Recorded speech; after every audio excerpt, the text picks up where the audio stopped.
Tiers of stainless steel, and on top the Stanley Cup. You don't win it without leadership. Often the leader is a famous name and number. Like number 9, Maurice the Rocket Richard, the fierce fire of the Canadiens, 8 Stanley Cups. Number 9, Gordie Howe, powerful, tough, yet a tremendously skilled, quiet leader to 4 championships. Number 4, Bobby Orr, a revolutionary player of attack on defense, leading the Bruins from the dark 60s into the championship 70s. Number 99, Wayne Gretzky, the spark of the Oilers' tremendous run of 4 cups during the 1980s. And number 66, Mario Lemieux. Will he be another superstar and super leader? The mark of such qualities is the ultimate prize, that big trophy. Lemieux's team hasn't gotten it yet.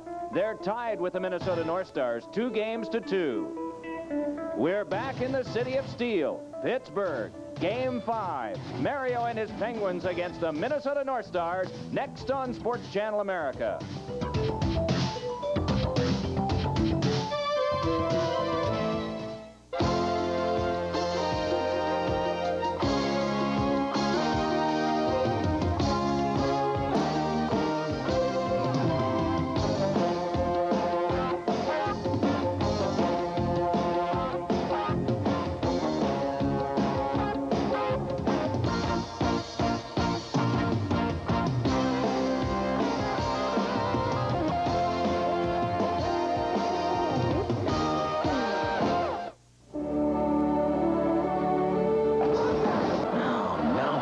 Get there.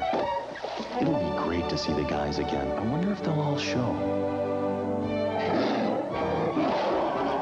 I just gotta get there. I'm trying to make my way back to the Brackendale River. Friends deserve the best. This is great. They all showed up. The crisp, clean taste of Canada's best beer, Labatt's Blue. What took you so long? I had a little car trouble. Between friends, it's true blue, Labatt's Blue. It was a simpler time. A time of hope and faith in the future. Blue jeans and white t-shirts were in. And people fell in love with the Miata. A ragtop, a 2-seater, a true roadster. Everyone seemed to be feeling pretty good. The Mazda Miata. It not only gives you a glimpse of the 90s, it takes you back as well. I got a meter. Down, boy. Well, it's now or never. Attention, shoppers. You're at a romantic dinner at her place. Candlelight, wine, something with a little spinach in it. And for dessert, come on, humble pie. If she sees your dandruff. I don't have dandruff. Fine. Use your regular shampoo. I can't have dandruff. Aisle 9. You mean you use Head and Shoulders? Yeah. But you don't have dandruff. Right. Neither will she. Head and Shoulders. Hi. Because you never get a second chance to make a first impression. Chocolate is delicious when it crunches. That's why I love Nestle Crunch. That's why I love Nestle Crunch Crunches. John Candy teaches etiquette. Mom, promise me you'll be on your best behavior. You're built like a 13-year-old boy. Only the Lonely, the best John Candy comedy in years. Rated PG-13. Starts tomorrow at theaters everywhere. Let's take a look inside the human mind.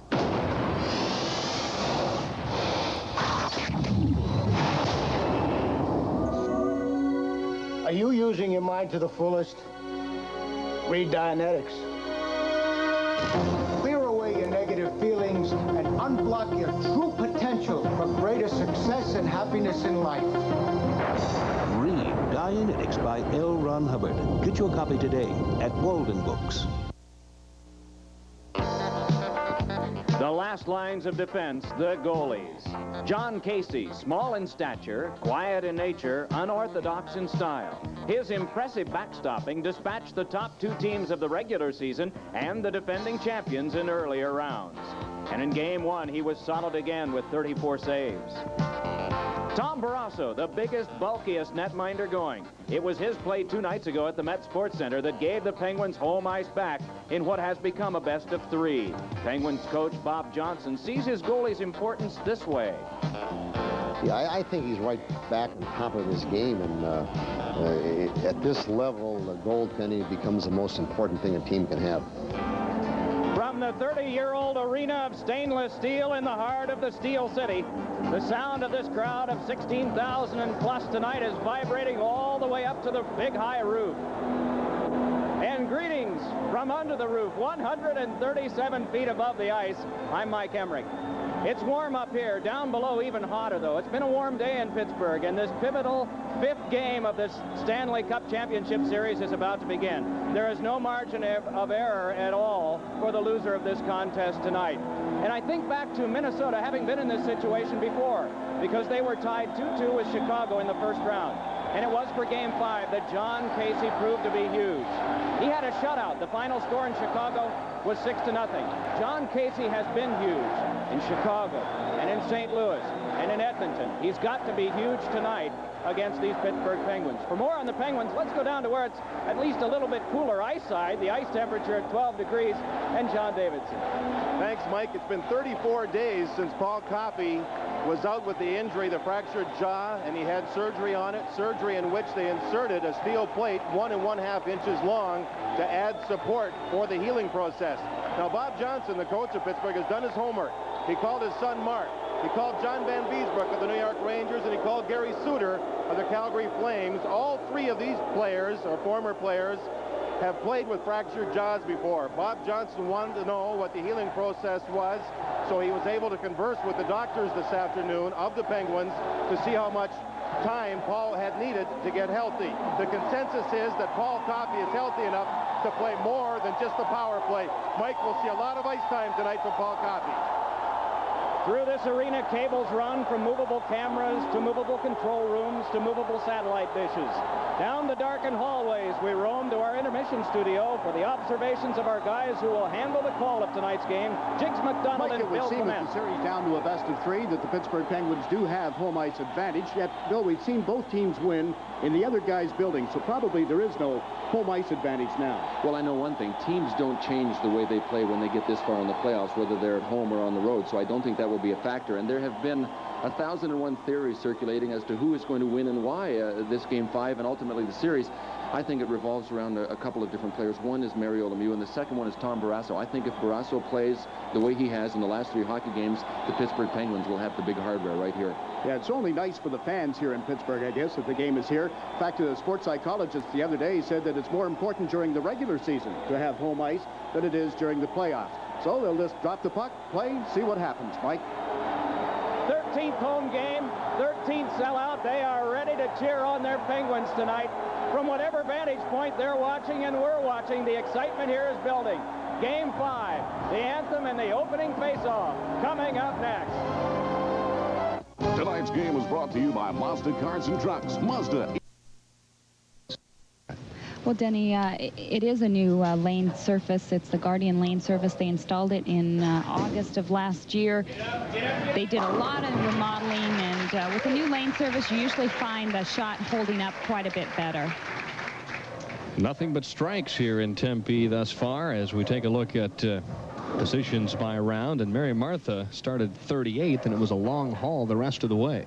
Well, the lane's changing really from day to day. As you can see here, Leanne Barrett and Nikki Giannulli, along with Mary Martha, making it all into the championship round late in the week. They said even the final day, the lane seemed to open up even more than they had been. When it comes down to such a nice scoring condition, you really run into a lot of carry problems, and the girls that are carrying, they're up there all the time, and the girls that are not, they're usually fishing to find something that will carry for them. All right, 7 shots, 7 strikes here in Tempe, Arizona. Sunset brings out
The officiating staff for Game 5.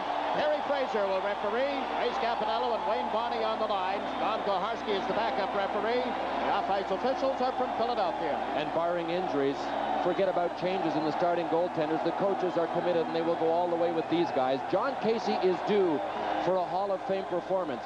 He may need one here tonight. Tom Barrasso was fabulous in Game 4, and he was excellent in Games 2 and 3. If he can hold, the Penguins look real strong here at home. See the record of 11 wins, 7 losses. Minnesota has won 6 games on the road for Bob Gainey. Pittsburgh, under Bob Johnson, has a record of 8 wins and 4 losses on home ice in the Stanley Cup playoffs. And the 60-year-old Badger has a forward line of Kevin Stevens on the left side, Francis in the middle, and Mullen on the right. Broughton is in center ice for Minnesota. Gavin is on the right side. Bellows is on the left. And the face-off has gone to the Minnesota North Stars, and Tenorti handles it here. Tenorti and Dahlquist on defense for the Stars. Roberts is out for the Pittsburgh Penguins along with Murphy, and the Penguins have just iced the puck. Tenorti will chase it back and get an early play stoppage and a face-off in the Pittsburgh end of the ice. No changes in the North Stars lineup. Mark Tenorti sees the same guys up in front of him and beside him on defense. The only change in either lineup is by the Pittsburgh Penguins. Peter Taglianetti is back in, and Grant Jennings is a scratch. Mark Tenorti, to update you on that penalty that was taken by Troy Loney when he high-sticked Tenorti, and if you watched Game 4 from Minneapolis, you saw Mark Tenorti bleeding. He actually had to go in for stitches after the game, so it was a pretty good clip that he received in the mouth from Troy Loney. Now moving in to take the draw is Ron Francis. Visiting player drops the stick first. Broughton in this case. Game just nicely underway. Little hesitation. Broughton won the draw. Dahlquist on the right wing boards. Fires one that's knocked down and cleared. Roberts up the middle. The pass for Mullen was kicked away just in the nick of time. Then Tenorti gets bumped on the boards, and the puck goes out of play. Boy, Kevin Stevens seems wound up again. He was not happy with his Game 3 performance, so he came out and scored one in the first minute in Game 4. And this is a sign that you can tell Kevin Stevens is ready. When he takes big people like Mark Tenorti on the very first shift, tries to run them through the boards, it's a huge part of his game. When Stevens is going physically, the rest comes. I mean, scoring, I think, is always a product of Kevin Stevens being involved physically. Now Stevens goes back to the bench as Bob Johnson makes a change. Stanton and Pack will be his defense combination. The forward line will be Trottier in center, with Harry on one side and Yager on the other. Bobby Smith's line is out for Minnesota. But Smith and Trottier playing against one another in the Stanley Cup final of '81. And the draw comes back to the center ice zone where Pack picks it up and flips it in. Chasing it back is Brian Glynn. Glynn and Chambers together on the Minnesota defense. They bang the puck off the boards down into the Penguin zone, and Barrasso handles it, plays it up the glass on the right side. And Yager can't get it into the center ice area. Penguins forced back here. Back with it, being watched by the forechecking of Dolan. And now Yager slips it to Trottier, turns it over. Off Dolan cutting to the right side. Got wrapped up by Stanton. Bobby Smith centers one. Duchesne drops it back to the blue line and away from Brian Glynn. Yager was there and couldn't handle it. Pack does with a pass to Trottier. Trottier put his head down to try and sneak around Glynn, and Airy drops it to the blue line, but the Penguins were in the middle of a change on defense. Gaetan Duchesne works it back, and this is Chambers. His pass went through Madonna. It's hard to tell if Bob Gainey has juggled his lines, but I suspect he just doesn't want to get scored on early. Brian Bellows never made it out to this line. Gaetan Duchesne was out there with Bobby Smith, a better defensive player. The North Stars remember what happened early in Game 4. Or do they ever? 3 goals in the first 3 minutes of the game, and they could never recover. They did get it to 4-3, but ended up losing 5-3. Much better start for Minnesota in this game. Maybe the nerves, maybe the fact that they're on the road is a factor after all. Lemieux brings the Penguins across the line. Chase wide, puts it in the slot. Back to Samuelson, the shot. The rebound is blocked. Loose on the doorstep. Oh, they couldn't bang that one in. His court was right there. Here's Mario with a wraparound. He's bowled over. Thundering check thrown by Neil Wilkinson. Taglianetti back in the lineup tonight. Dumps the puck in on behalf of the Penguins. Casey plays it up the boards. In after it is Stevens. Guide one in front that's knocked away by Johnson. Stevens wrapping up the man, pulls him back off the boards. The puck jabbed in deeper for Lemieux. Lemieux looked toward the defense, played it in front instead, and it couldn't be banged in on that play as Taglianetti broke in. Minnesota's dumped it down the ice. Icing waved off. Both teams in the middle of changes. First good scoring chance has gone to Pittsburgh, but it's still scoreless. This is Stevens over the line. Shooting glove save by Casey. Well, Pittsburgh comes alive. So does the crowd. Early in the opening period, there is no score at the Civic Arena in Pittsburgh. This bench gets a professional finish with Krylon spray paint. No runs, no drips, no errors. Dries to the touch in minutes. The other brand's still tacky. Wow! What a game! Good game, Mr. Euchre. Hey, she's a lot tougher than she looks. For a fast, smooth, professional finish, get Krylon. No better way to face the day. The morning belongs to Skin Bracer Aftershave. Its cool, brisk tingle really gets you going. And what a great scent. Skin Bracer. No better way to face the day. Find it.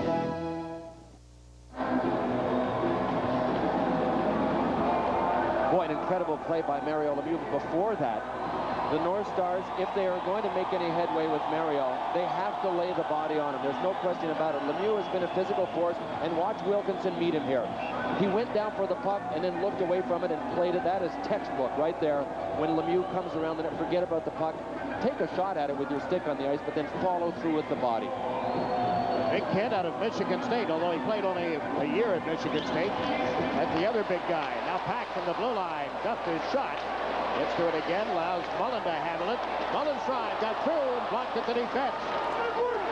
Dahlquist and the North Stars failed to clear it out. Stanton did bring it outside the line, then back in and put the play offside.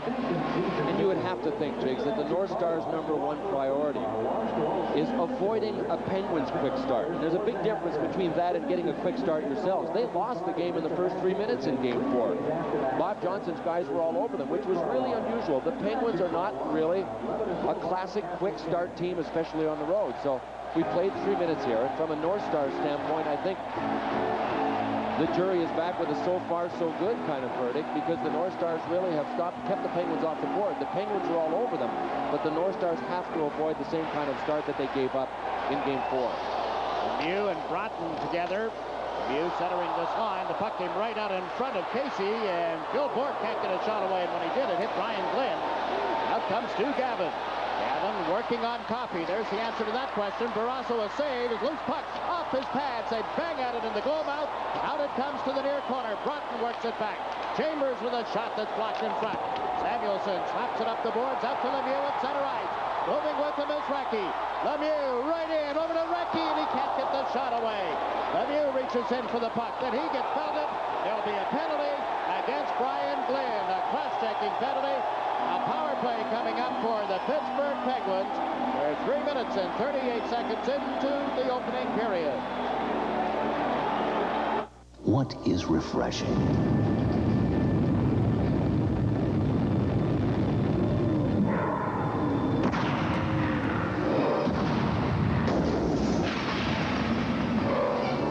It's the taste.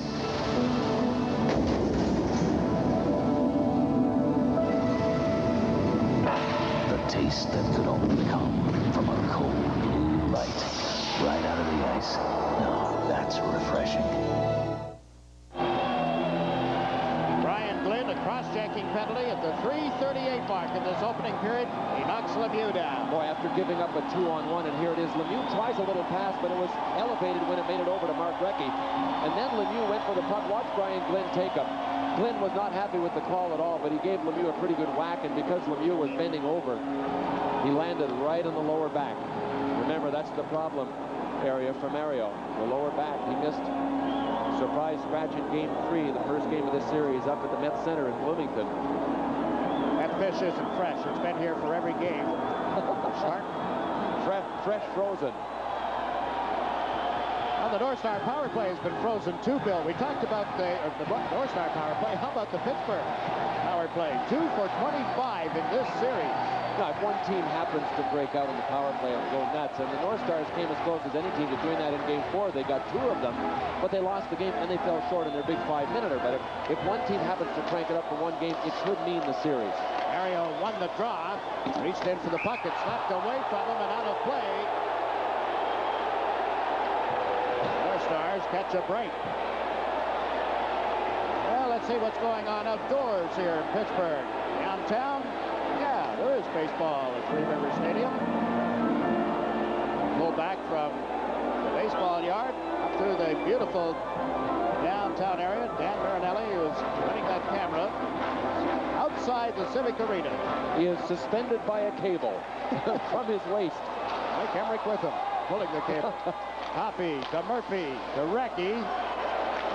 In a little deeper, centers Lemieux. Shot is turned aside on a deflection. Handled now by Stevens. To Recchi, to Lemieux. Looks to Coffey. High slot. Coffey centers the drive. Glove saved by Casey.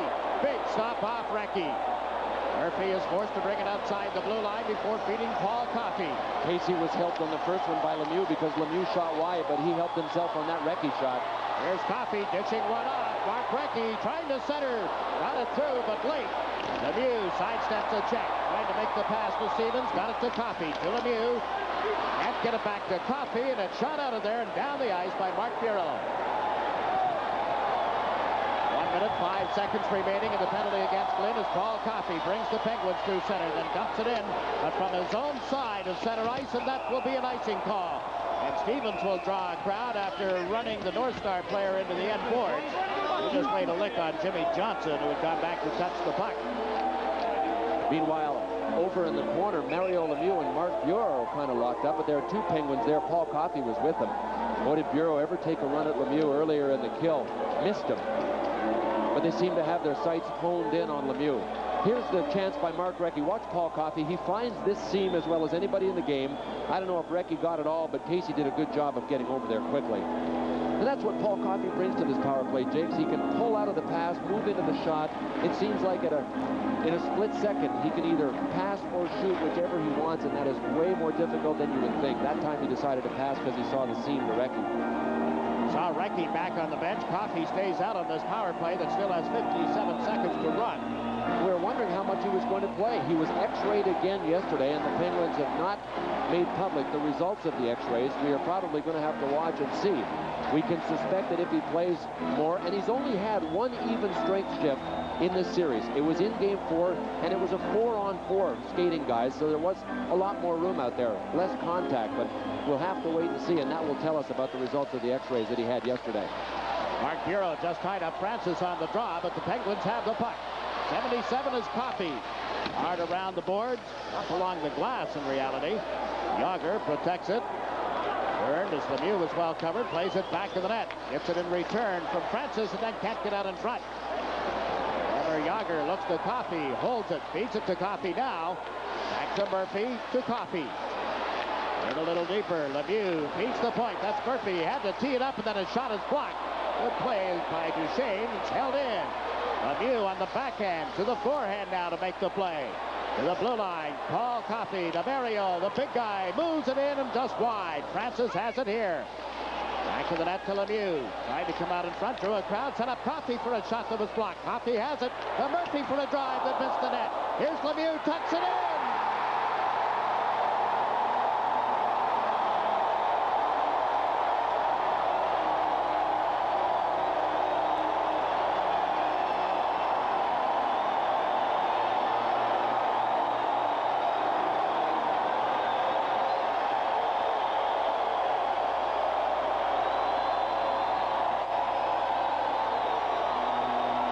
The Penguins strike first on the power play.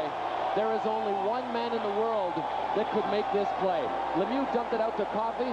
Then it comes out of the dead slot to Larry Murphy. There's Murphy's shot. It will go wide. Lemieux has to go and retrieve it behind the goal line, reach out, knock it in. The North Stars argue. You can see the net off its post, but the puck was heading in. I think Carey Fraser made a heck of a call by allowing this goal. But there's only one player that I know of for two reasons.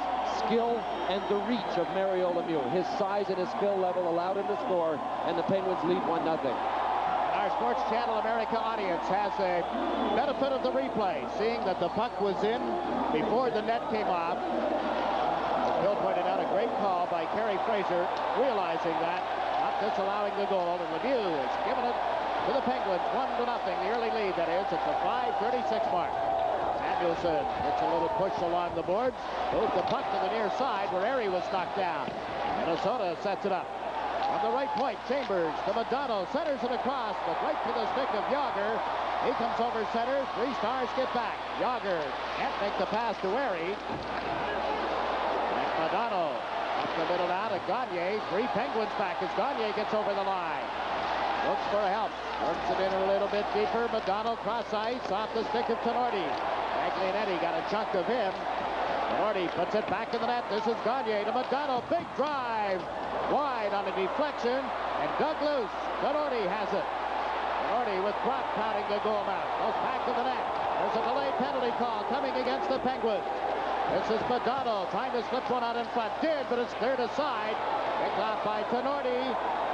Tenorti into the goal mouth. Knocked away. Tenorti feeds the blue line. Bobby Smith with a rip. That's deflected wide. Here's Tenorti. All of this with the goaltender out. Tenorti to Madonna, and his pass broken up by Trache, and now comes the penalty call. A cross-checking penalty against the Penguins. And a goal by Mario Lemieux has taken Pittsburgh to the lead. We pause now. Remind you that the Pittsburgh Penguins lead 1-0 and will break for a regional break. You're watching Sports Channel America's exclusive Stanley Cup coverage. All human animals hunger for trusting relationships. Me, I trust my snapper dealer. Just ask him about his total protection warranty. Talk about trust. And about your free $50 or $100 U.S. savings bond when you buy a new snapper mower and additional snapper items. Gentlemen, how about a hug? Choose from a wide range of snapper mowers from these dependable snapper dealers.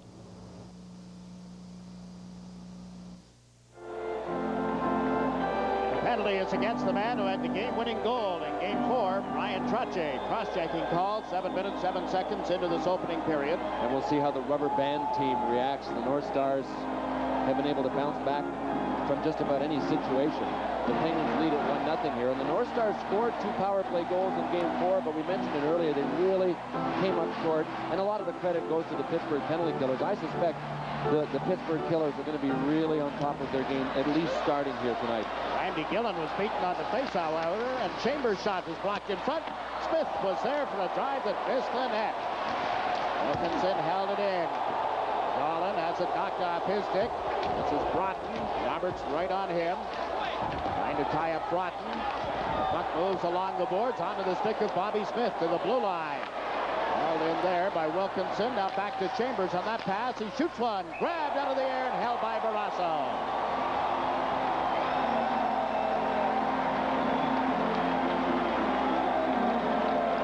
We're going to see if there was a screen set up. Ulf Dolan, number 22 of the North Stars, I thought could have been in position to screen, but you can see why he wasn't. Ulf Samuelsson, number 5 of the Penguins, was just bear hugging him so that he couldn't get in front. Another look at it, but that was Dolan's cue to get in front. You see how he stayed to the side? I think he was looking for a deflectable shot, but you know, you have to know that you're only going to have a split second, and you're not going to be able to stand there to deflect it. I think they have to really concentrate on taking Tom Barrasso's vision away. I mean, he's human. He can't stop what he can't see, and he's been able to stop just about everything that he's been able to keep his eye on. 4 shots in this game by the North Stars. Chambers after the draw. Gave it to Broughton. He looks to Smith moving in deep. Bobby Smith couldn't get a stick on the puck. Neil Wilkinson does. To Smith. Rounded here by Samuelsson. Smith looks at Phil Bourque. Starts in off the boards. Turns and feeds the blue line. Got it right back on a give and go with Wilkinson. Gave it to the defenseman again. Centers it in front and it's deflected off the skates of Dolan. Dolan and Samuelsson pushing at one another as Bourque got it to the stick of Francis and out of the zone and down the ice. 57 seconds remaining in Trache's penalty time. Lemieux's goal, by the way, was a power play marker for Pittsburgh. Each team has had 3 power play goals in the series now, and Minnesota did not get the power play set up inside the zone. Chambers played one off Gagne. They tried to get it back to him in the high slot. That didn't work. Barrasso plays the right wing boards. Wilkinson waiting for it there. Has put it in deeper. Gagne gets pushed into the boards by Stanton. Tries to get away from the check. Bellows played the puck to Prop. Out in front, but right to Lemieux, and he's shot it down the ice. 22 seconds remaining in the Pittsburgh penalty. You know, the Penguins have done a better and better job with each game of taking away the blue line shots, so there really is no attack high by the North Stars, and the North Stars are forced to work the play down low with no success. The Penguins sag back in at that point, so excellent reads by the Pittsburgh penalty killers. And they have 3 good sets of forwards on their penalty-killing staff, but now the North Stars are at the line, only to have Bellows poke checked by Roberts. Up with it is Mullen. Mullen tried to move in on the defense, but is chased wide. It was actually McDonald getting back and not a defenseman. This is Francis. Back in the net to Trache, who's out of the penalty box. Trache can't center it around Glynn. Francis did. It's poked away under Casey's catching glove and held for a face-off. 10.5 minutes into the opening period. Game 5 in the Stanley Cup final. Penguins lead 1-0. No, I just want to look at cars. Hey, did you know that the Mazda MPV made Car and Driver's 10 Best list? Oh, yeah? Second straight year. It's got a V6 engine. Great new luxury package, special paint, special wheels, power, everything. Look at all this leather. See? Look at all the space. It's got room for all our kids. Oh, now I see. Well, I could just quit my job and show for the kids. Okay, yeah. The Mazda MPV Luxury Edition. It just feels right. Get out of my car. You got to get a ticket to ride. That's the Duquesne Incline. There's what, about 3 of them now, I believe, or maybe only 2 operating here. A nice way to get up to the hill and some of the fine dining spots in the city. What a great view, too, when you get up there, especially at night when you get to look at Pittsburgh with a lot of the buildings leaving their lights on. That's where our camera crew is located, on the domed roof, the Igloo, Civic Arena here in Pittsburgh, Pennsylvania. And you know who's still at the game. It's only 1-0. Elvis. Well, you know, the first game here that the North Stars played, they were yelling, "Hey, Murph," because Larry Murphy wore a suit just like that one to the North Stars Halloween party. He was a member of the North Stars on Halloween, and he said we could have sworn it was Larry Murphy. And for the Halloween party, Murphy dyed his hair, and it took him 4 months to get the dye out. He really had a problem with it. Oh, wow. He has been an awful lot to this Pittsburgh team. But here are the Penguins forced back in, and the North Stars, Norty couldn't take advantage of a pass through in front. Then you see the net coming off. And they'll face it off in the Pittsburgh end of the ice. You know, Mark Tenorti seems to drive to the net on really alternating games. I haven't seen him do it in the playoffs 2 consecutive games, but here he's leading the rush. Once he dumped it over to, guess who? His defense partner, Chris Dahlquist. But they're reversed on the play. Tenorti usually plays the left side, but that will give you an indication of what the North Stars have planned. Defensemen up on the play. They want to try and get as much traffic ramming and jamming in front of Tom Barrasso. We're lucky that the net came off. They don't get caught very, very often, but both Dahlquist and Tenorti were up on that one. One thing to have the defensemen come up and join the play, but to have 2 of them leading the rush. Right. Not out of the coaching manual, is it? Certainly not Bob Gainey's book. Francis with Stevens and Loney. Roberts and Murphy, the defense. That's Tenorti over the line again. The puck knocked away. Francis gets knocked down, and there'll be a penalty against Minnesota. The Pittsburgh Penguins, midway through this opening period, are going to the power play, leading on Mario Lemieux's opening period power play goal. When you buy Valvoline motor oil, you get quality, and now, great taste. Buy 12 quarts of Valvoline motor oil and buy 12 cans of any Coca-Cola product. We'll pay for the Coca-Cola product. People who know use Valvoline. This is not what you want in a shave.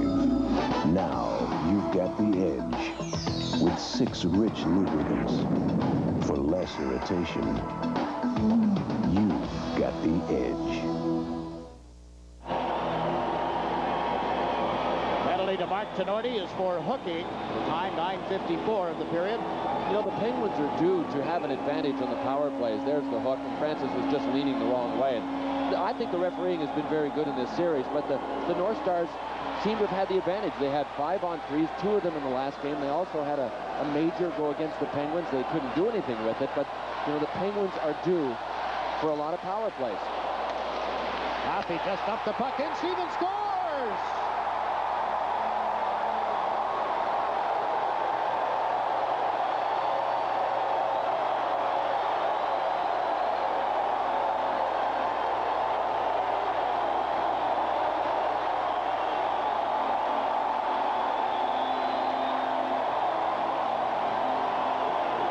You know what, Jigs? This may not be the prettiest play Paul Coffey ever makes, but it may very well be one of the smartest. His pass was hard enough to miss Stevens, but it went all the way in off of the backboards and came right out to Stevens, nice and flat. What a key. Look at it coming right out in front. John Casey was signaling for the icing now. Casey needed to read that Stevens had gotten by Jimmy Johnson on the play. Then he could have perhaps come out and cut the play off, but he never read that. He thought that Johnson was going to beat him with a puck. Like you were saying, this is the night perhaps that they get the power play going. 2 opportunities, 2 goals. Penguins 2, North Stars nothing. Murphy has dumped the puck in. Pittsburgh regains the blue line to get the play back onside. Bobby Smith stick handling around Trottier. Long pass through center is to Brian Bellows. Bellows put it in the slot. That's Dolan with 3 men around him, and Barrasso plays it off the boards, but not out. The shot from Johnson is blocked. Picked off here. Tony Roberts brings it through center ice and dumps it into the corner to the left of Casey. Wilkinson and Jeremy Yager collide. That gave Bellows a chance to play it. Dolan lost it to Lemieux, puts one in front. They can't get it back to Lemieux. Yager got a rip at it and hit Casey and bounced toward the corner. Up comes Bobby Smith. The North Stars reeling after that second goal by Stevens. They just dumped it in and go for a player change, and the crowd letting the Penguins hear their appreciation. Up with it is Roberts. Over the Minnesota blue line, Roberts plays it in toward the corner. Recchi after it, bumps Flynn, but the puck found its way to Lemieux. Out in front was Bourque, and he couldn't bang it in. This is Brian Propp. Gagne comes over center ice. The pass to right wing to Madonna didn't work. North Stars set up again with 8 minutes and 20 seconds remaining in this opening period. Bill Bourque breaks up the rush. Recchi is tipped it to Lemieux. Back to Recchi, to the backhand. He scores!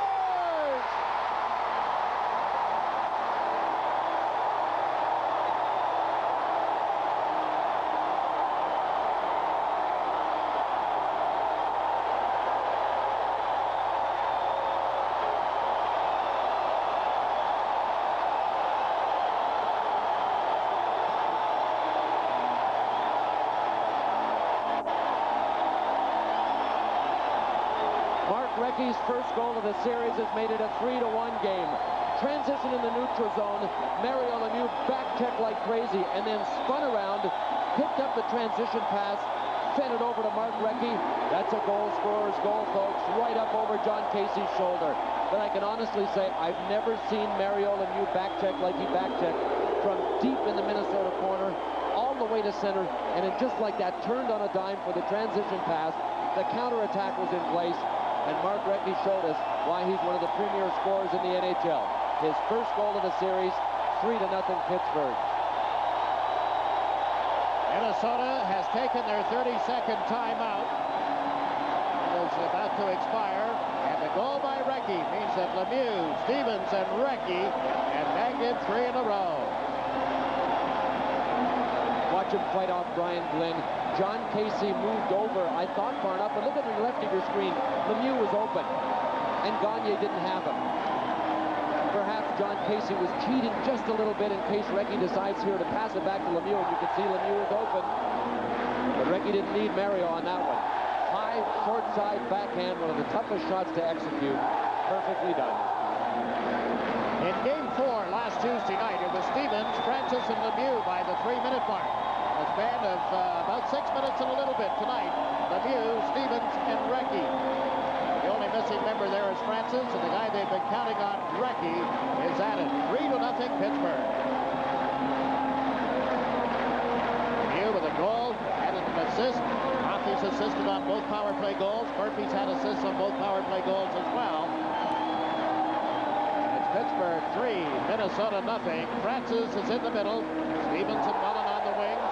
It's Broughton, Gavin on one side, Duchesne on the other for Minnesota. That's Neil Broughton being pushed into the boards, and Francis takes the puck.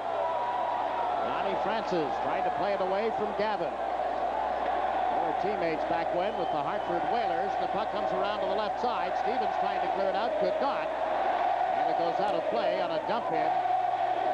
Just a little less than 8 minutes remaining in this opening period, and the Pittsburgh Glee Club is singing to John Casey.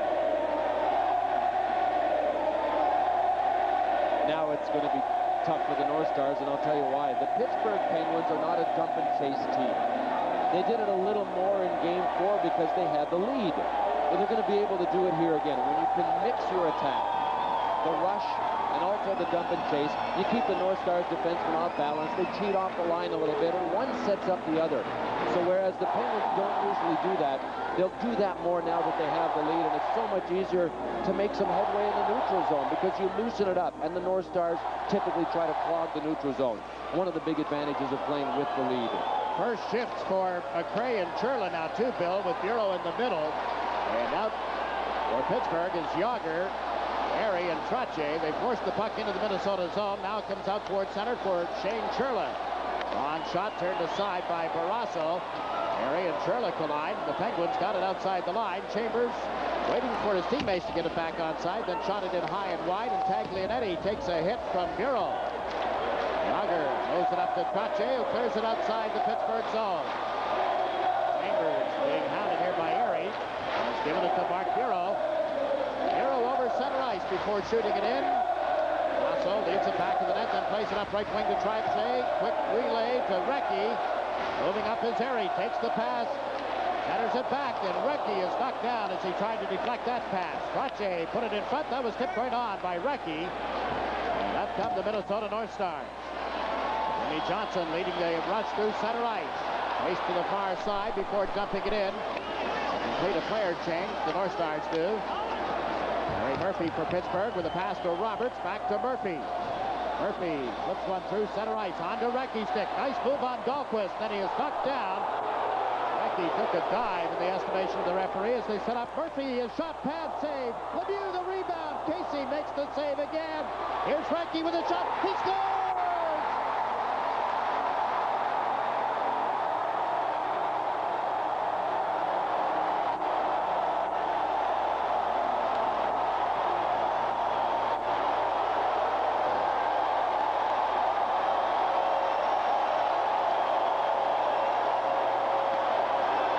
This place is on fire because the Penguins are, and they are being led by Lemieux and Recchi. Mark Recchi wanted to get the penalty, but he got support from Lemieux. Back to Larry Murphy with the shot. I said the first goal by Recchi was a goal scorer's goal. Well, here's the rebound from Lemieux. Watch Mark Recchi. He will be absolutely hog-tied by Chris Dahlquist. Off balance, falling, top shelf. The boy's on fire. He's on fire, I tell you. What a goal. And another assist for Larry Murphy. And one more for Big Mario Lemieux. And Minnesota is going to make a goaltending change. Ryan Hayward will come in to play goal. His first appearance in the Cup final. Not his first overall in the playoffs. He's played a total of 50 minutes in the playoffs of 1991. No record. Gave up 3 goals in that 50 minutes that he has worked. You know, the North Stars have been so dominant throughout the playoffs, Jakes, in first periods, outscoring their opponents by such a huge margin. And it's taken the finals for the wheels to fall off in the first period. They allowed 3 in the first 3 minutes at home 2 nights ago. And here with 6:19 to go in the first, they're down by 4. John Casey at the bench. I suppose some of the skeptics now, those who like to criticize how teams prepare, will point to the fact that they did not skate this morning. A lot of people didn't practice yesterday in Minnesota before the team traveled. Ice was available today, but it was a coaching decision not to practice. Mike Madonna told me just before the game that these guys didn't even practice yesterday. I know that the ice was available, but Bob Gainey kept them off the ice, and I'm not going to second-guess Bob Gainey. He's done so many things right with the team that most people think shouldn't have even gotten past the Norris division. You know, Bob Gainey has tried so hard to avoid overcoaching, and I think he's done an outstanding job of that. It comes to a point in the playoffs, Jiggs, and especially this point, you have to hand the game to your athletes and say, go ahead and win it for me. Now Hayward has made his first save, and a weak little shot by Francis, and Bureau dumps it in for the North Stars. They're down 4-0. Ronnie Francis guides one off the boards. Backward is Glenn.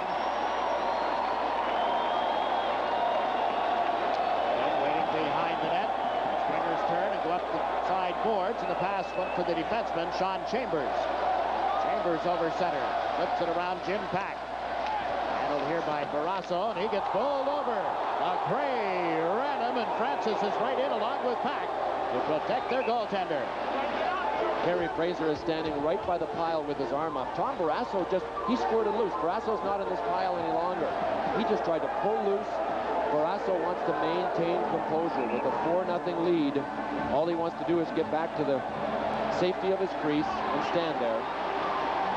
What was that, a headbutt? Looked like helmet on helmet, didn't it?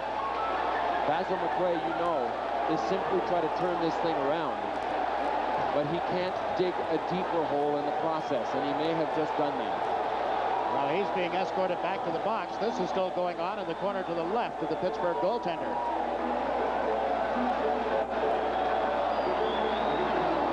We will have a series of penalties for Harry Fraser, Wayne Bonney, and Ray Scapinello to assess here.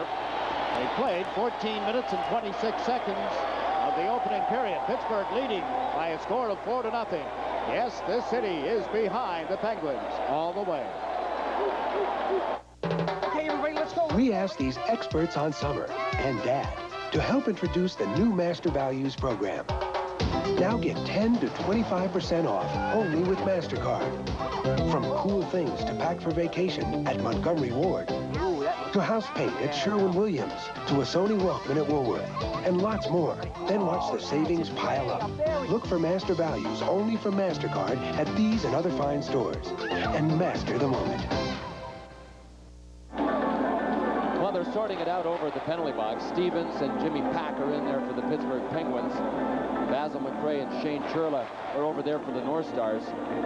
There's one dump and chase line on the North Stars team, and you're looking right at it. Churla had been taken down on the play, so he couldn't get there, but Basil McRae sure did. Ron Francis was the first guy to get there on McRae. That's Jim Pack, number 2. Churla made it to his feet and piled in. See, Brasso's just trying to get loose here. He finally does. Now watch the headbutt here. Whoa. Boy, I'll tell you what. If Wayne Bonney saw that, Basil's out of here, isn't he? By the book, he is facing something more than just a roughing penalty. That's about the only time you can give a guy a headbutt, unless you're standing there and have your gloves off and you have him by the jersey so you can pull him towards you. McRae had to be within about 6 inches of Kevin Stevens, and then it's not really a smashing with the top of your helmet. You just lower your head and the front of your helmet cracks him right in the nose, and I thought Stevens got hit pretty good on the nose. Basil's explaining it now to Jim Pack in the Pittsburgh side of the penalty box. We have to get a little closer to make this point. There's Jim. We haven't really talked a great deal about this young man born in Seoul, South Korea. Moved to Toronto, Ontario with his family when he was just 1 year of age. Very intelligent player. His dad, a doctor, but not practicing medicine in Toronto. Here's the penalty announcements.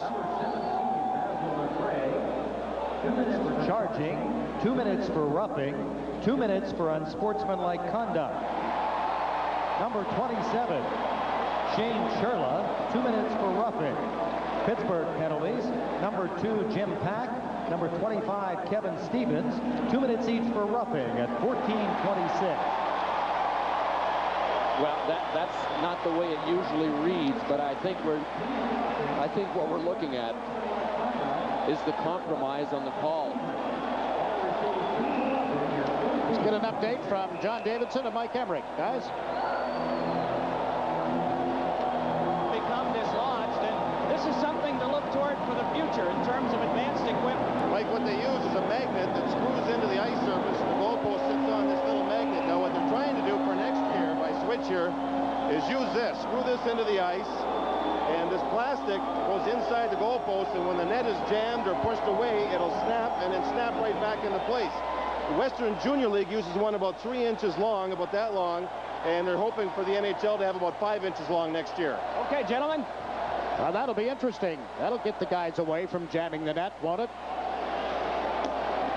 Penalties, total of 4 extra minutes to McRae, 6 total. And the Pittsburgh Penguins with the man advantage, but up ice with it is Broughton. Back in is Coffey. They score! Broughton!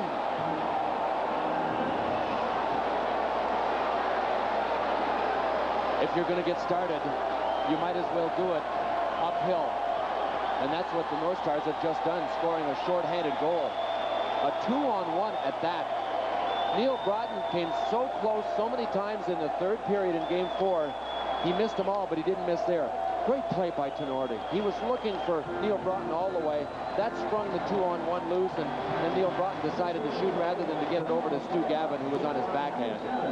Beautiful shot by Neil Broughton. I'm sure he would have preferred scoring that one in Game 4, but he'll take it here. That cuts the margin to 3. It's 4-1 Pittsburgh.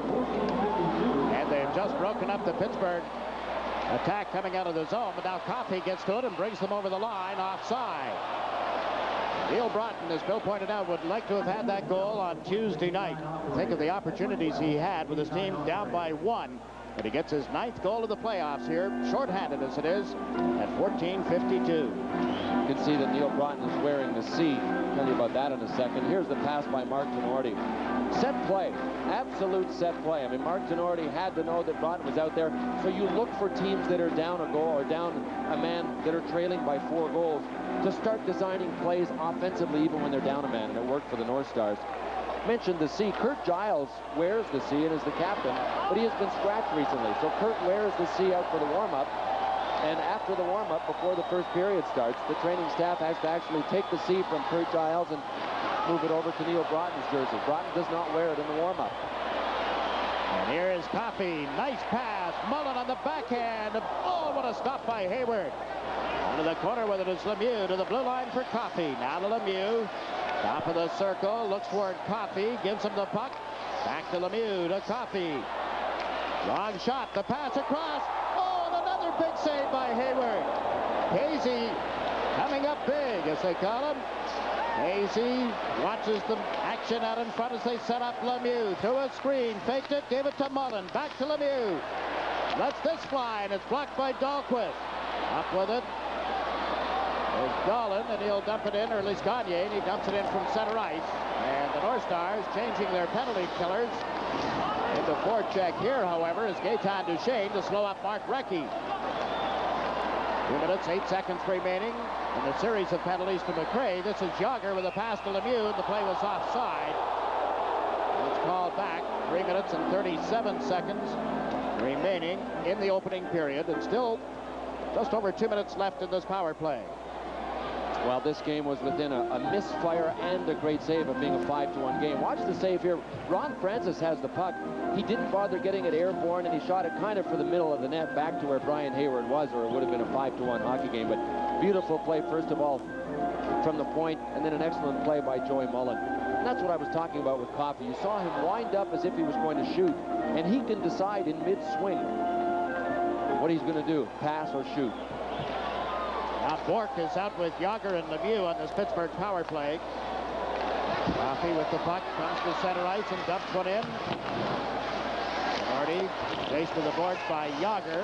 Chambers lays it around to the right side for Bureau. Coffey pinching in, puts it back in the net. Here's Lemieux. Recchi is on the boards, knocked the puck loose. Jagger recovers in front. Lemieux's shot is turned aside. Coffey with a rip, that's blocked. Lemieux guides it to the stick of Recchi. Back to Bork, over to Recchi. Recchi moves in a little deeper. Jagger a wraparound under the pads of Hayward, and play is called. Well, that's definitely one of Jagger's options on the play, Jigs, is a wraparounder, but Mario was wide open. The other option is the slip-through pass right at the feet of Brian Hayward if he can get it through.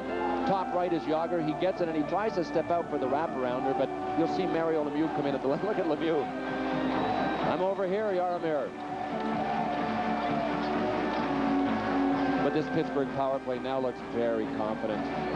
They had struggled early in the series, and for that matter, weren't really setting the world on fire earlier in the playoffs, but boy, they've sure got the touch now. 2 for 2, and this penalty to McRae came about. See the number for assists for the rookie. And his number is kind of interesting, number 68. He decided that he wanted 68 in order to honor the people of his country. Honor the Czechoslovaks who stood up to the Soviet Union when they invaded in 1968. He wasn't even born. Nice tribute, though, isn't it? Murphy setting up at the blue line with a pass to Coffey. Lifts one in that will go over the glass and on into the seats. Team up by a score of 4-1. And now, Jakes, you know, whether the X-rays came back okay or not yesterday, we can't expect to see Paul Coffey regularly. His strength is offense. His weakness is defense.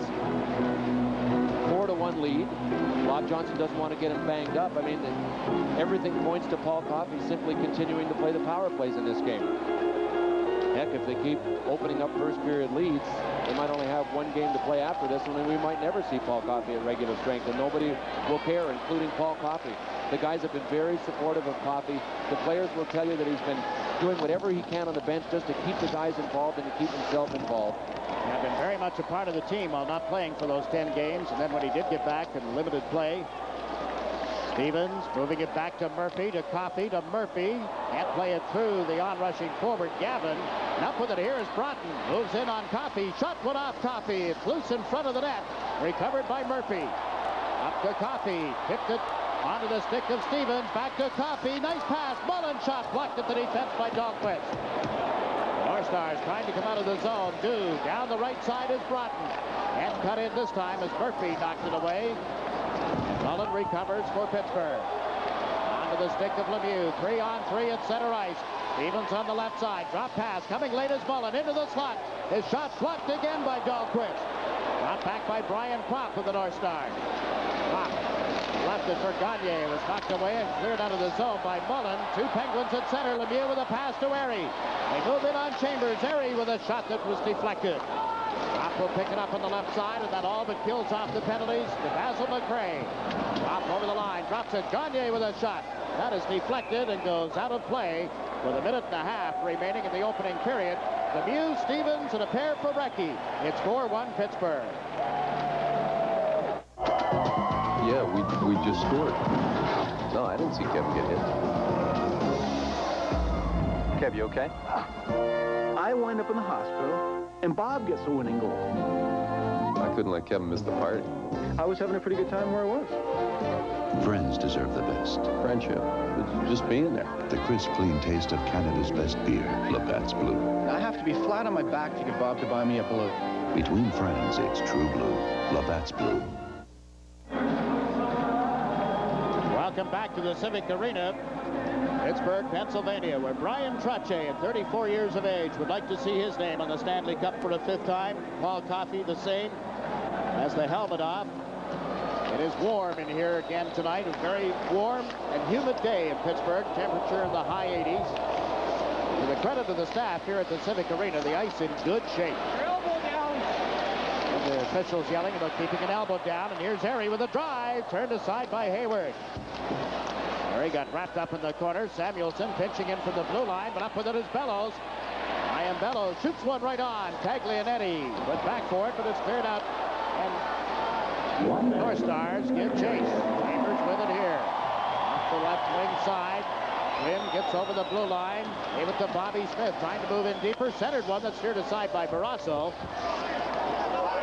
Roberts tied up his man. The big guy, Lemieux, got knocked down, and Roberts feeds the puck to Loney. Crisscrossing with Bourque at center ice before shooting it in. Hayward puts it back to the net. Chambers trying the left side of the ice. Got it to McDonough, and it's knocked away from him. Good job by Stanton. Half a minute to go in the opening period. The North Stars sky one off the glass and down into the Pittsburgh end of the ice.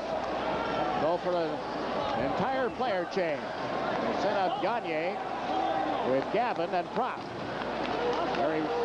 Tony Roberts with the pass there. And Stanton played it on through center and on into the Minnesota zone. Brian Hayward tips it to the right wing boards. Lancers had come to this side of the ice, as has Phil Bourque, and they tie it up. And try to force a face-off, but won't get one. The horn will sound. The next face-off will start the second period.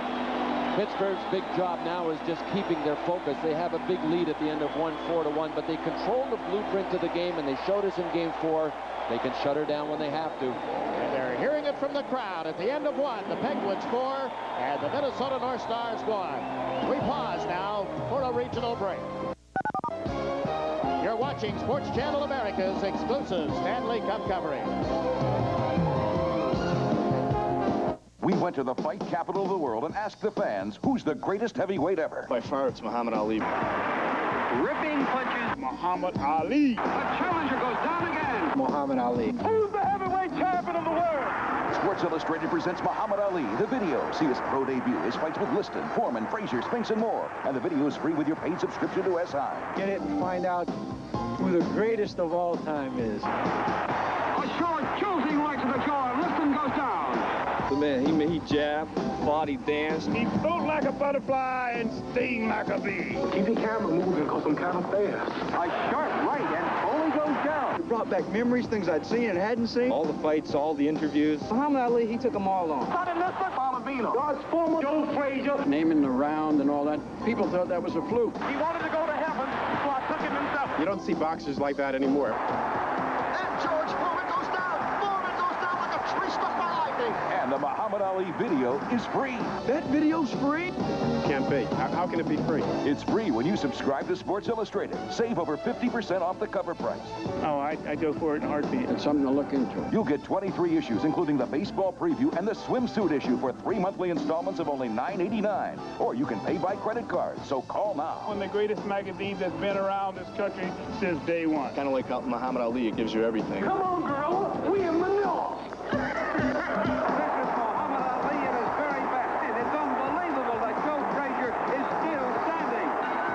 Lived great memories of the greatest champion ever. To view the legend in the tape was fantastic. People who never had seen Ali would love this tape. Yes, I recommend it for anybody. You can't walk away from this tape without being a Muhammad Ali fan. I'm the king of the world. Hold it. I've heard it. Hold it. You're not that free. I'm a bad man. Call our toll-free number now and get knockout savings on Sports Illustrated and get the Muhammad Ali video free. I took up the world.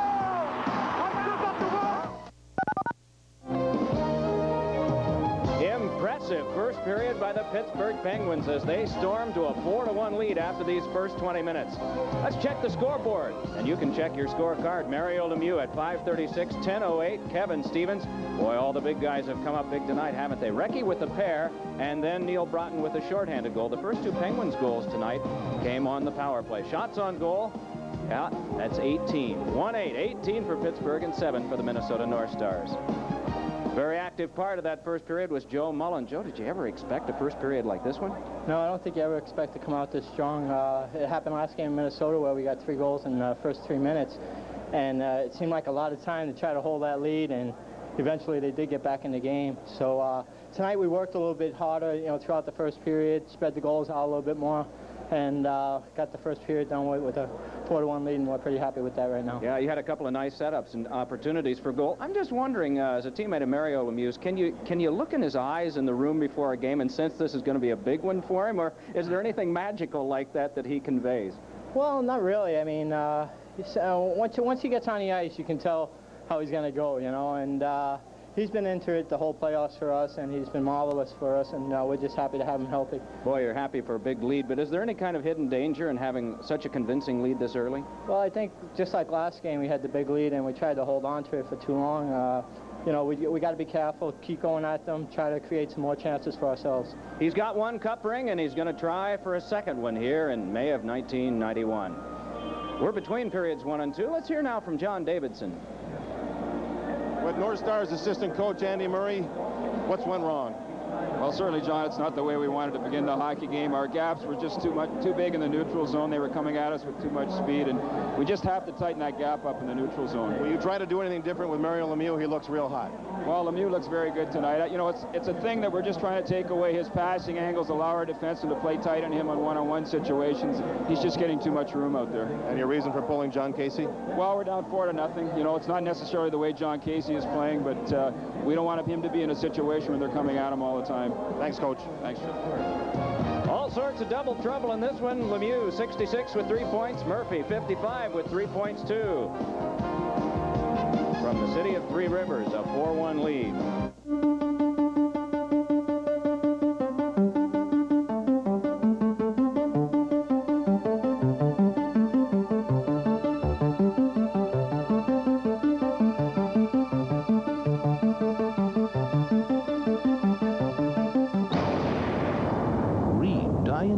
America's #1 self-help bestseller. It's the owner's manual for the human mind. Get your copy today at the Dalton Bookseller. Maybe the reason more people switch to Glidden than any other paint in the last 5 years is because we've got the color they're looking for. Glidden, a better way to paint. Maybe the reason more people switch to Glidden than any other paint in the last 5 years is because the end result always looks so beautiful. So beautiful. Glidden, a better way to paint. Chocolate is precious when it crunches. That's why I love Nestle Crunch. That's why I love Nestle Crunch Crunches. When sports cream, when arms are sore, when legs ache, when muscles hurt. Why sports cream? Massaging sports cream in brings fast pain relief. No medicine-y smell, no odor. Why sports cream? Because it works. Over 28 million adults get athlete's foot. I'm Jim Bird. I had athlete's foot until I used NP27. It has an ingredient recommended by doctors. Look, NP27 stops the burning, itching of athlete's foot fast. NP27. Nothing's a better cure for athlete's foot. John Candy teaches etiquette. Mom, promise me you'll be on your best behavior. You're built like a 13-year-old boy. Only the Lonely, the best John Candy comedy in years. Rated PG-13. Starts tomorrow at theaters everywhere. Hello. Please excuse my laryngitis. We've been talking so much about our new Bartles and James light wine coolers, I'm beginning to lose my voice. The big news is our lights are a success. Ed believes this is because they are less sweet with even more fresh fruit flavor. Ed also believes if this keeps up, he'll have to do the talking about our new less sweet lights. Ed's gonna talk. And he is more than ready. Ed?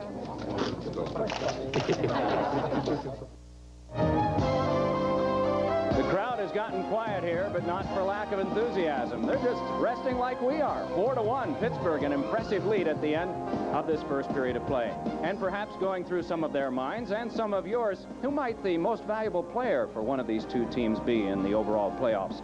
Conn Smythe Trophy winners coming up just now. The beautiful Conn Smythe Trophy, annually presented to the player chosen by the writers as most valuable for his team, win or lose, in these playoffs. It's gone to big scorers like Wayne Gretzky, he won it twice, and Mike Bossy, to strong team leaders like Mark Messier and Brian Trottier, to impressive goalies like Billy Smith and Patrick Waugh. Among those who might be presented this trophy is Mario Lemieux, the leading scorer in the playoffs and the key to his team's final series victories in games 2 and 4. Or Kevin Stevens, whose 3 goals lead the series and whose next goal will be the most anyone has scored this year. He was the catalyst to the Penguins' 3-goal outburst in game 4. Mark Recchi, the leader in assists, and in the early rounds, the Penguins' most important point producer. Perhaps, as has happened in 9 of the 26 prior awards, it will be a goaltender who will receive it, like Tom Barrasso, who after his return from injury in the Washington series has a record of 9-4. He owns the best average and save percentage of all goalies. Minnesota is not without some strong candidates, too. Brian Bellows is their leading playoff scorer, though he entered tonight's play still looking for his first goal. Dave Gagne's role was most important in Game 3, when he scored the first goal in a tense second period. Gagne is one of the few players averaging a point a game in this final series. Bobby Smith has had the winning goal in both Minnesota victories. He has scored the winner in 5 Minnesota wins and 2 series clinchers. Winning goals with Smith haven't been coincidence. John Casey, the hero of prior rounds for the North Stars in the goal. Casey could also be one of the men whose name goes on the trophy, depicting Maple Leaf Gardens, where Conn Smythe is still a legendary figure. From Civic Arena in Pittsburgh, let's pause for this regional break. You're watching Sports Channel America's exclusive Stanley Cup coverage. I love your new kitchen. Who did it? Sears did it. All of it? Even the new windows and the patio door. And the fence around the patio. Yeah, they gave us a free estimate, their famous satisfaction guarantee, even the financing. Oh, you two always know the best deals. Sears is the best deal I've heard of tonight. Sears Home Improvements, professionally installed, satisfaction guaranteed, or your money back. Sears Home Improvement Professional, the most trusted name around the house. If everybody loves an underdog, the North Stars are the most popular team in the universe. The odds of an insurmountable all postseason long. Now they must face Super Mario in Pittsburgh in the Stanley Cup Finals.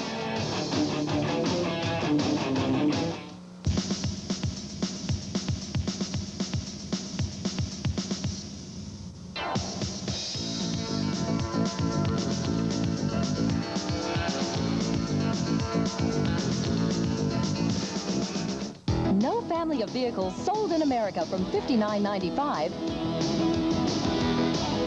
goes farther and gets 43 miles on a gallon of gas than Suzuki. See the Suzuki Swift and the Suzuki Samurai. Two great ways to save at your Washington area Suzuki dealers. Capital, King, Oarsman, and Pohanka Suzuki today.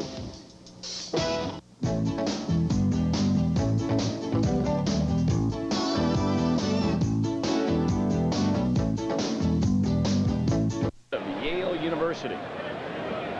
Plans to go to law school in the very near future. Misses low and outside. Ball one.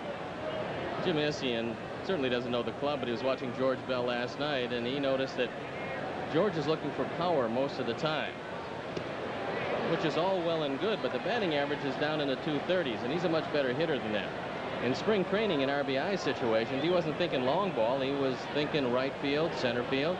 And I think if he starts again thinking like that, what he'll do is force the pitchers to once again come inside where he can hit the ball out of the park. 1 ball and 1 strike. Darling a breaking ball inside. Yeah, Bell came over from Toronto, of course, carrying a 286 lifetime average. The North Star players, you see 1, 2, 3, 4, and down here's the 5th one. Not only are all 5 players there in pretty good shape, but they've got the puck. 2 away.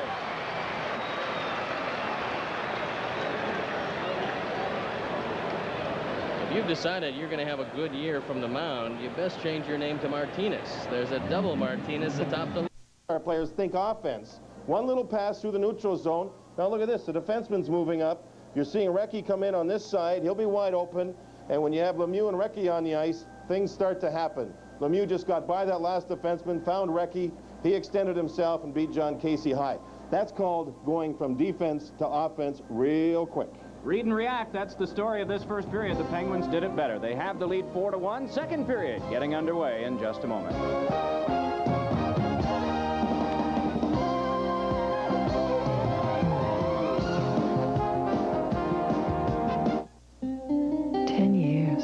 His hair is a little thinner.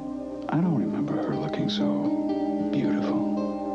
Not bad. For an ex-jock.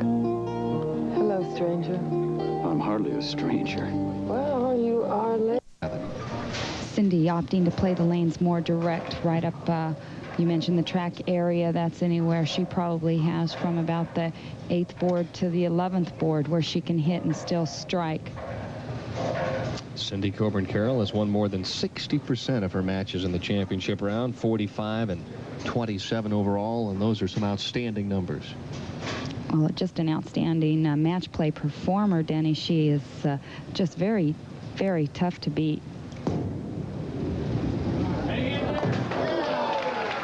Saving the wood with the spare in the first frame. Always tough to get that first frame under your belt. Well, she's been waiting a long time to get up. Now, Cindy Coburn, 4-step approach, a perfect example of a pendulum swing. That strong push away. Pretty high backswing as she comes through the ball. Not a lot of hit, but, or doesn't look like a lot of hit, but she's very smooth in her delivery. Well, the ball doesn't rev up as much, but it is rolling. And if you can match up that heavy roll and a little less hook, a lot of times that's what you're looking for. Cross fewer boards and get that ball to hit. Up the track, into the pocket, and Cindy Coburn still trying to get a feel for the championship pair. Leaves a soft 10. The ball really not hitting real hard now in the last 2 frames. Finish, get Krylon.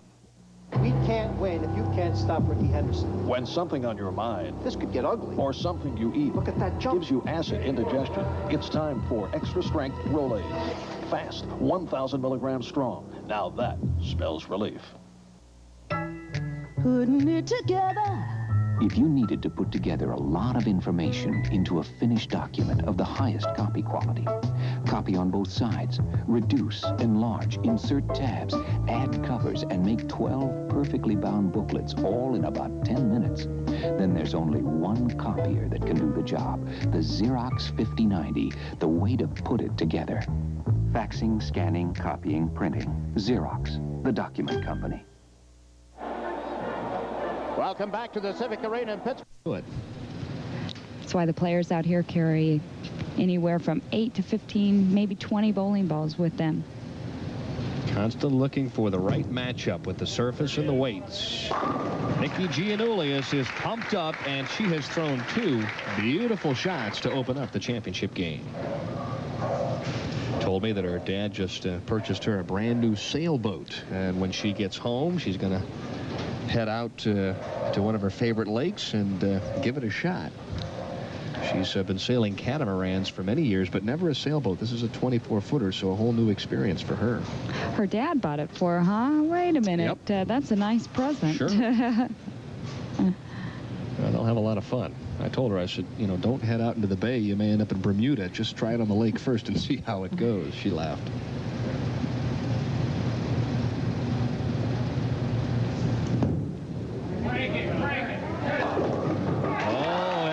Nikki G is sailing along as she trips out the 2-pin, and you better believe she's thinking to herself, without question, this is my week. I saw Nikki Giannoulias leave a couple 2-8s on lane 17 last night in a match. That lane did appear tighter, did not break back too hard in the final few feet, and it's exactly what happened there.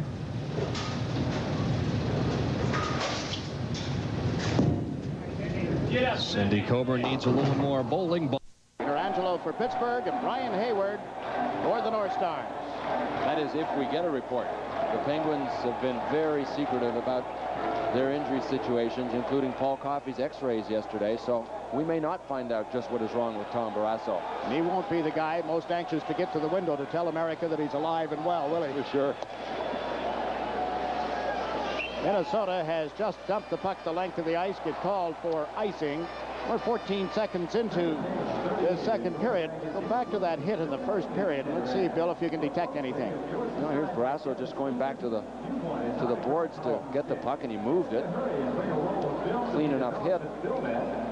Barrasso looked like he almost anticipated. And you'll see Barrasso here. He's being tugged at by Basil McRae, but he just starts pulling and pulling, and finally is able to pull himself loose from the grasp of Basil and get back into the net. So the trainer never took a look at him at all during the first period. McRae on that play was assessed 6 minutes in penalties, and he is still in the box with less than a minute to serve, although the teams are at 6 aside again. Gordy playing the puck to Gavin, and the North Stars into the Pittsburgh zone where Gordy Roberts picks up the checking roll. The puck goes back in the net for Bellows.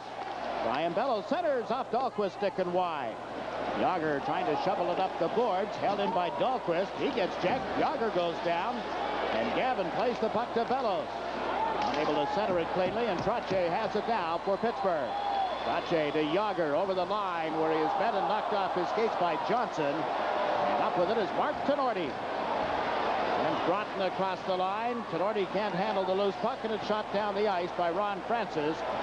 Mullen moving in. That forces Hayward to play the puck and keeps the whole thing moving. Right in on it is Stevens. Back of the net to Mullen. Couldn't pull it out in front. Joey Mullen now to Ronnie Francis. Francis got slowed up by Mullen. In comes Stevens. Drags it back to the goal. Stevens unable to center. Recchi plays it around the boards. That's Samuelson into Francis. He was too well covered. And Johnson skies one up along the glass. That drops into the corner for Brian Bellows. The North Stars trying to find a way out of their own zone just now. And finally they do. Broughton with a feed to the right side. They wait for Bellows to move up, and the pass is picked off and cleared up by Francis. Dropping back on it is Chambers. Worked it down the boards. And Wilkinson shoots it on into the zone. Back quickly is Peter Taglianetti, who missed Game 4 in this series. Stevens with a neat little pass. Recchi is over the line, protecting the puck here. Dropped it off. Lemieux in traffic, gets checked. Ryan Propp makes the pass to the right side for Gagne. Gagne picked up by Pack as he played it to Chambers. Lemieux is right on him. North Stars with it again. Propp centers. That got through everyone and handled by Jim Pack. Mackey, who's cleared it out. Chambers will carry it over the line. Trying to go wide on Stanton and fires one around the glass and out of play. Well, we're 2 minutes and 26 seconds into the second period. New goaltender, same score. Pittsburgh 4, Minnesota 1.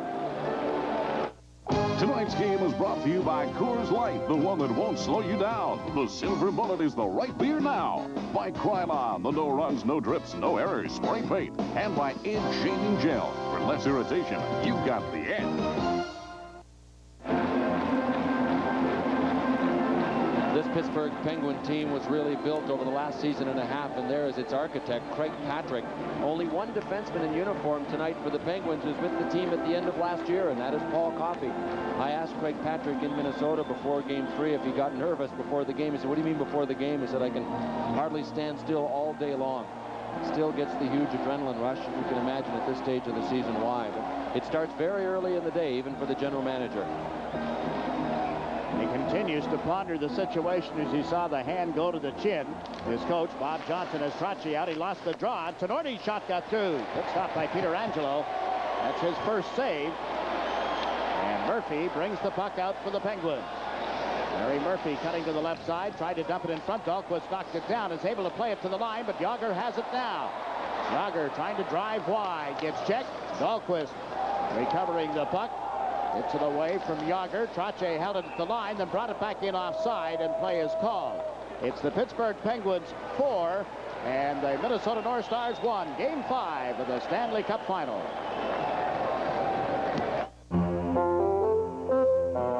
The time has finally come for the cordless power roller from Wagner. Now you control the flow of paint. So the Wagner Power Roller can cut jobs in half. Smoothly and evenly, it can cover areas twice as fast. And cleanup is a snap. So you can finish one job and do another. Get your hands on the real value, because the value of Wagner keeps on rolling. Just a couple more of the fans. There's usually two of those guys in tuxedos wandering around here, father and son. And the son is a lawyer. Works at one of those video rental stores. I just thought it would be a lark to do it and spend that way. Here's Yager with a wraparound from behind the net. The play broken up. And out come the Minnesota North Stars. McRae drops one off. Sherla goes rink wide, and Broughton can't drag it around the defense. Aglianetti clearing it out. Yager pushes it on into the zone. Harry goes in after it. Takes a hit from Johnson. Harry rubbed out on the end boards. And Shane Sherla moves it up ice. On the right side, McRae up to join the play. Wilkinson centers out of the reach of Broughton, who gets to it now and shot it well wide of the net. Bork for Pittsburgh as Trotzy moving out, so is Yager. Yager takes the pass. He's over the line. The big reach, the big shot, turned aside by Hayward. Up with it is Chambers. They try to catch the Penguins in a player change. Chambers slugs it to the line. His teammates in ahead of him, and now he is forced to dump it in. They get the play back on side. Cleared out by Paul Stanton. Doubling it right back in again was Duchesne. Stanton clears that to center ice. You know, I really thought that Bob Gainey would shorten his bench, but he's going with all the horses. We've seen McRae, we've seen Sherla. Gaetan Duchesne is out there. Now, those would be the three guys that will pretty well get left behind if he shortens. Still a lot of time in the game. Maybe one factor, I suppose. 15 minutes, 49 seconds left in the second period as Bob Gainey now making a player change. You know, he told his guys to not wait until Game 7 to flip the Game 7 switch. He said, flip it now here in Game 5. And he's been pretty well able to get his guys to prepare as if every game was a Game 7. But that's just a little psychological game that everybody has to play with himself. Let's face it, with the level of importance of each shift in each game. There's so many psychological things. The idea of having a different player read the starting lineup for the opposition in the room each night is kind of unique. A prop with the puck at center ice. Gagne lost it at the blue line. Minnesota trying to get back on side as they force Samuelson back to the net. And as Gagne handles it here, the play will be called. They never did get outside the Pittsburgh zone. Just to go back to that idea of reading the lineup. You have the defenseman who was burned so badly by Mario Lemieux read the lineup prior to game number 3 when Lemieux wasn't in the lineup. Sean Chambers. He He handed Chambers the lineup and just simply pointed down to where Lemieux's name was scratched out of it. So Chambers was the only guy there. He was the only guy that wasn't surprised after he read the list because he had about a 30-second advance notice. Here's Gagne moving in, only to be checked by Samuelson. And the Penguins failed to clear it out of the zone. Driving to the net is Gagne, and Prop couldn't get it on his stick. Cleared out by Recchi. Lemieux chases it. North Stars have Chambers back in time to move it to Brian Glynn. Glynn over the Penguin line. Can't move it through the defense, and Glynn got kicked and a heavy check. And up ice comes Bourque. The pass to Lemieux. Waits outside the line. Bourque gets knocked down in his pursuit of the puck. And Brian Prop, to the guys in green, has given it to Glynn. Glynn over the line. The man knocked in ahead of the play was Bellows, and the whistle sounds for an offside. And Wendell Young is coming out of the Pittsburgh dressing room as the new backup goalie. When you buy Valvoline motor oil, you get quality, high performance, protection, and now, for a limited time only, great taste. It's Valvoline's 125th birthday, and right now when you buy 12 quarts of Valvoline and buy 12 cans of any Coca-Cola product, we'll pay for the Coca-Cola product. People who know use Valvoline. With other motor oils, you just won't get the great taste of Coca-Cola Classic. So 3 hot dogs and 2 plates of nachos later, Wendell Young is summoned from wherever he was watching this game to back up Frank Pietrangelo. Tom Barrasso will obviously not be back for this one, and we have no word on his condition yet, but Wendell Young is now the backup. Well, better seat than probably wherever he was in the building, Bill. Let's hope now that Frank Pietrangelo stays healthy. Murphy moves it around the boards, out of the zone. Stevens gets tripped up at center, and there'll be a penalty against the North Stars. Pittsburgh has used the power play successfully twice on 4 opportunities. With Stevens tumbling to the deck, Penguins will have the man advantage again as Dahlquist goes on. You really have to think that unless the Penguins shoot themselves in the foot, they just have to play a control hockey game. And the one thing the North Stars cannot afford is penalties like this. Chris Dahlquist stood in at the blue line. He took a swipe at the puck and missed it, and then pretty well had to drag down Kevin Stevens. But that's a tough play for Dahlquist. His team is down 4-1. You gamble a little bit. You stand in at the blue line a little more than you normally would. If Dahlquist swats that back in the zone, it's a good play.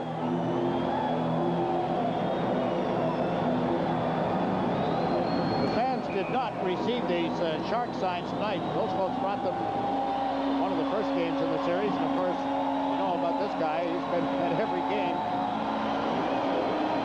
The old signs were what were handed out tonight. Oh, sign language. We don't need no stinking shark signs. All right. Now the power play, it's Lemieux, Francis and Yager, Murphy, and Coffey on the points, and up ice comes Broughton. Turned on Coffey. Lets Tenorti handle it, and his shot drifted wide. Lemieux chases it out of the zone. Broughton moving over. Lemieux muscles it around him. Onto Coffey, stick for the shot. Turned aside by Hayward and cleared out. Directing traffic is Frank Pietrangelo. Murphy comes back for the puck. Yager up the left side. Coffey up the right. Well up ahead of the pack is Francis and Lemieux, and the puck is dumped in. Hayward, the former Montreal Canadian goalie, almost turned it over, but got it away from Coffey in time. He got it elevated, didn't he? But it didn't have much steam on it. Lemieux waits for it to come to him. Laid it off Stevens at center ice. North Stars dump it across the line offside as Barazan was ahead, or Bureau, excuse me. Bureau came over from the, actually the Salt Lake team. Deal with the Calgary Flames, and while we think of the minor leagues, congratulations to Jimmy Roberts and the Springfield club, who have bounced back in the American Hockey League Championship. They beat Rochester last night and have taken a 3-2 lead for the Calder Cup. Springfield won it last year. Who would their parent team be in the NHL? The Hartford Whalers. Good for them. Rochester, of course, is Buffalo's farm team. And, too, we must congratulate our old pal Bob Plager and the guys at Peoria, the Rivermen, winning the International League title. Had a great year there.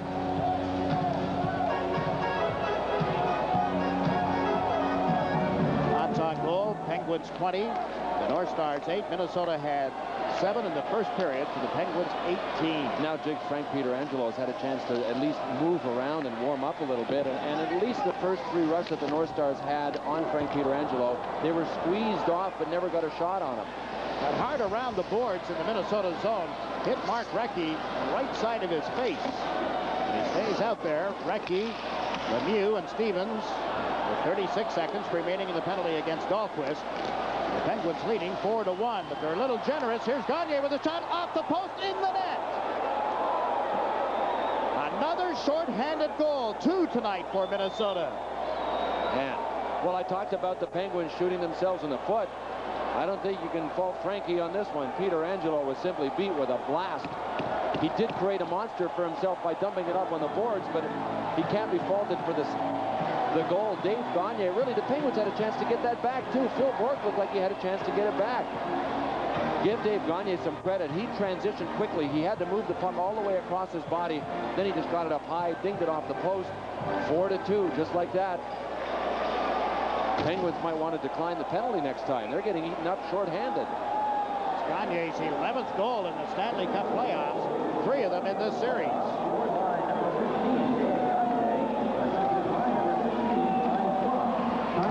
Trump will get the only assist on the goal. All of a sudden, it's tight. It's 4-2. 18 seconds left of the penalty against Minnesota.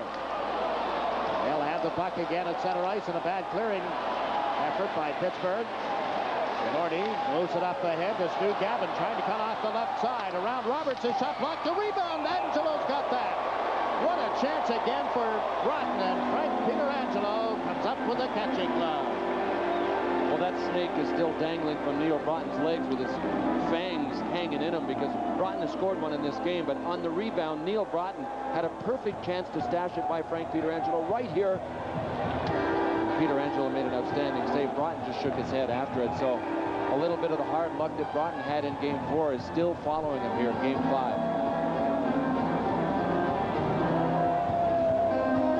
Consider the generosity of the Penguins in their own zone, and then that big rebound from Pietrangelo. Could be all but a 1-goal difference. It's Game 5, the Stanley Cup final on Sports Channel America. Francis and Smith on the face-off. Smith directing Fellows and Ginordi to change places. Now they're going to make a further change. Dolan moves up on the edge of the circle to the right of Smith. Fellows right behind him. Smith pulled the puck away from Francis, but Murphy has it here. The teams are at 6 aside again as the Penguins just play it through center on into the Minnesota zone. Dahlquist, who's just come out, is back for it. Turns behind the net. Francis trying to knock it away from him. Mullen reaches in. The puck loose and recovered by Dolan. Left it for Mark Ginordi. Smith takes the turn, comes up the left side. The pass went to Dahlquist on the right. Down to Dolan, to Bellows, trying to get it back to Dolan. It's intercepted. Joey Mullen turns and goes down the left side.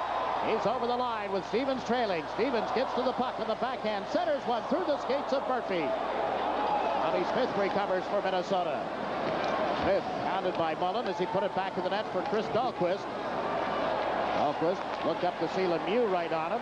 Not help. Can't get through center ice. This is Mullen. He's over the line, giving it to Lemieux. Can't get it back to Mullen. The North Stars continue the work ethic, clearing the puck towards center ice. Gordy Roberts went back for it.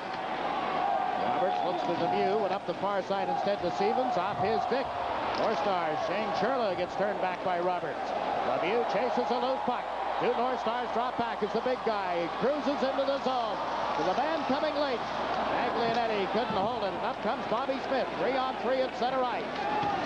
Smith carries it across the line. Cutting to the right side. Played it around Samuelson. And Pietrangelo steers that back to the net. Hassel McRae plays one toward the blue line, only to have Recchi step into the passing lane and move it smartly to Lemieux.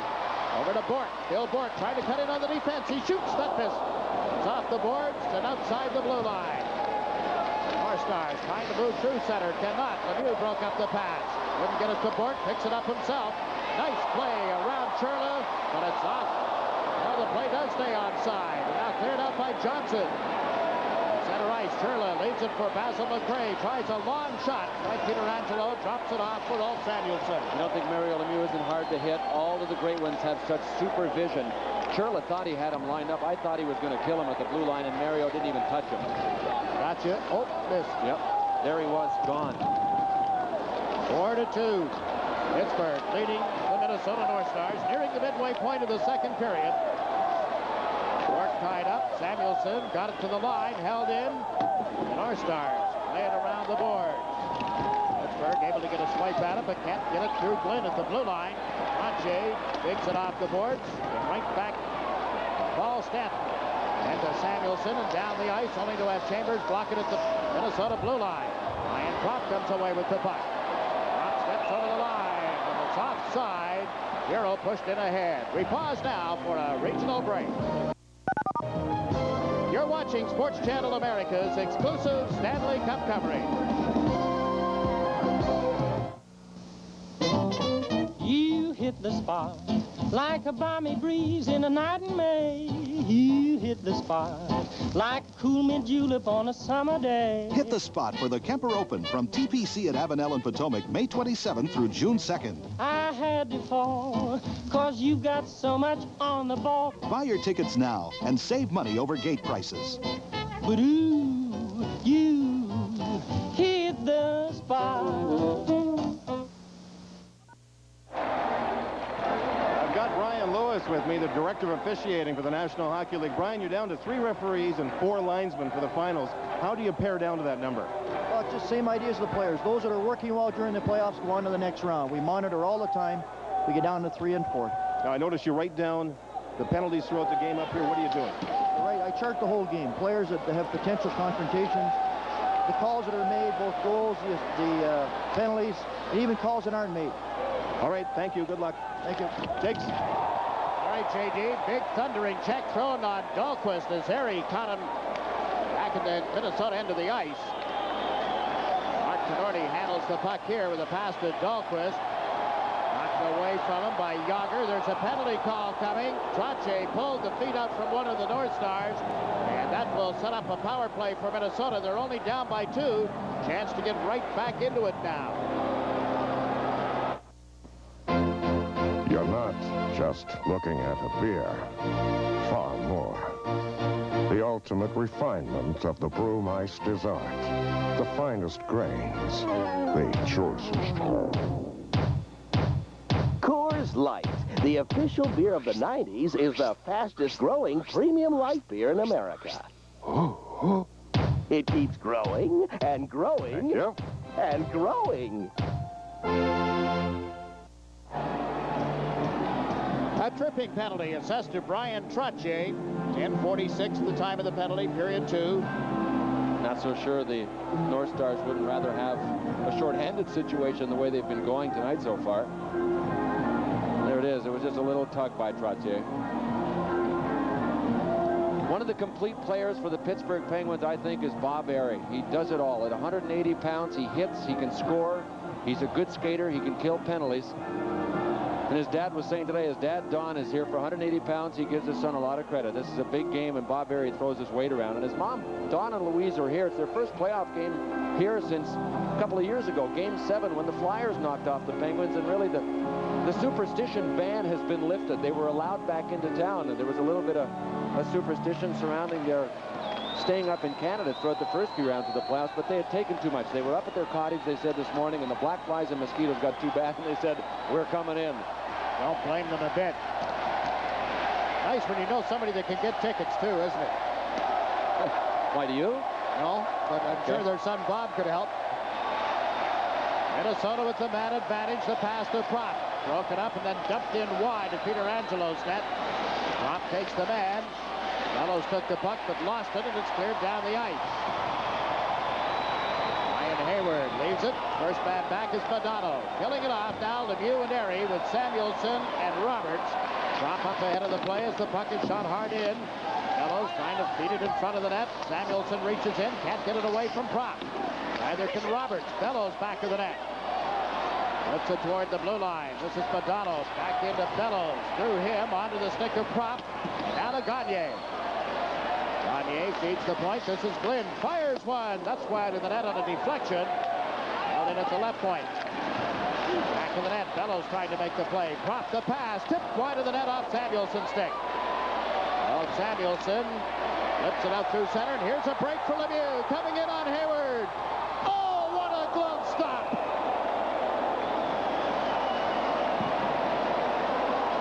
That's Mario Lemieux's #1 target, #1 place to shoot. When he comes in off the right side and really kind of levels out, you see him do it so often. I'm not sure that Mario thought he could deke on this play. Hayward played him right. Here's the pass from Brian Propp. It started way at the other end. Samuelson just about deflected it in his net, and then he just dumped it out of the zone, but look who's coming through. That had to touch a North Star. That's why it was waved off, but Brian Hayward didn't commit first. Remember the breakaways so far in this series that Lemieux has had against John Casey?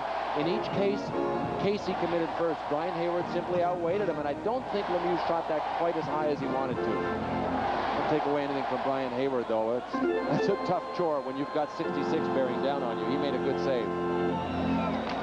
21 shots on goal for the Pittsburgh Penguins now.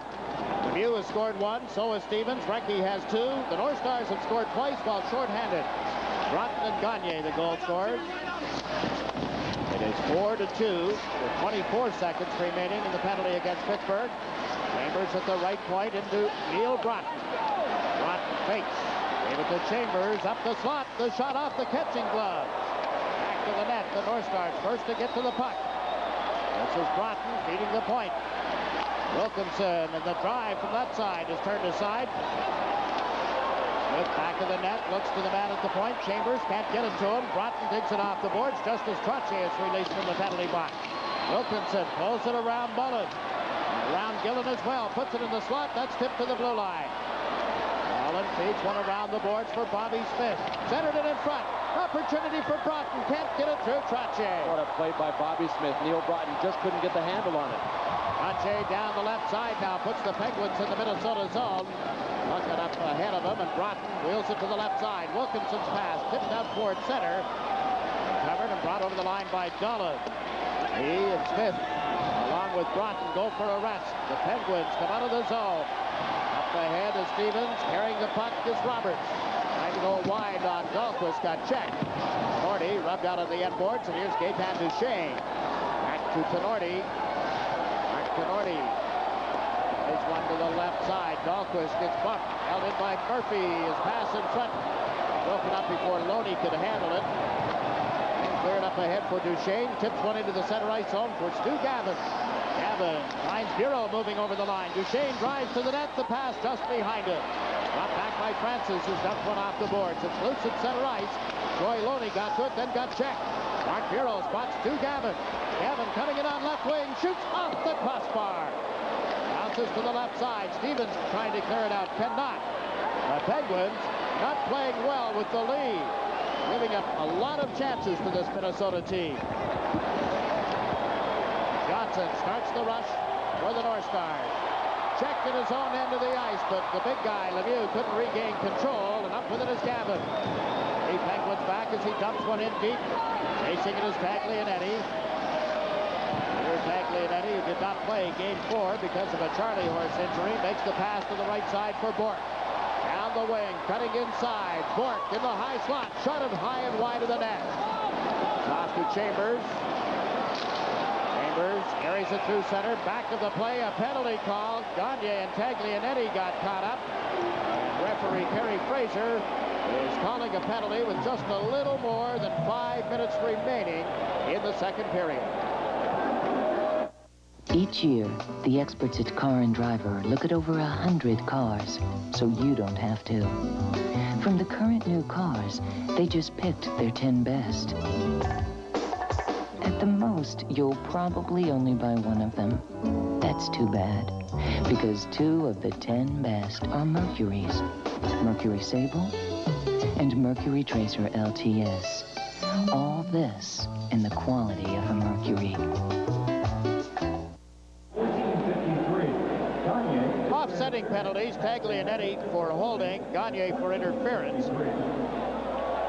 You know, you talked about the chances, Jigs, that the North Stars are getting. Here's Stu Gavin's shot high to the glove side on Peter Angelo after he dropped down. Bingo, right off the crossbar.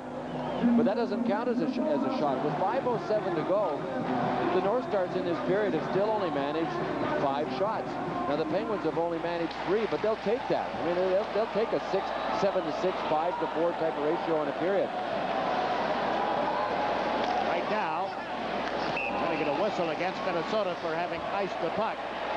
So they'll face it off deep in the Minnesota zone. The North Stars clawing and scratching, trying to get back into it. No better way to face the day. The morning belongs to Skin Bracer Aftershave. Its cool, brisk tingle really gets you going. And what a great scent. Skin Bracer. No better way to face the day. Find it. A company can learn a lot in 125 years. As you learn, you make your product better and better. 125 years of quality. That's why people who know use Valvoline. A lot of people around this game will tell you that playing with a big lead is very difficult. We asked Bob Johnson about his team playing with the lead in this series. You don't want to go in a complete shell. We go into a call preventive defense. Some of your players making sure that they're making good choices and keeping the puck in front. The best thing to do is keep the puck in their end. And get the puck out of your end, you know, and you don't want to ice the puck continually if the face-offs are in your end. So I think you put your key defensive players on the ice because they'll probably make key defensive decisions.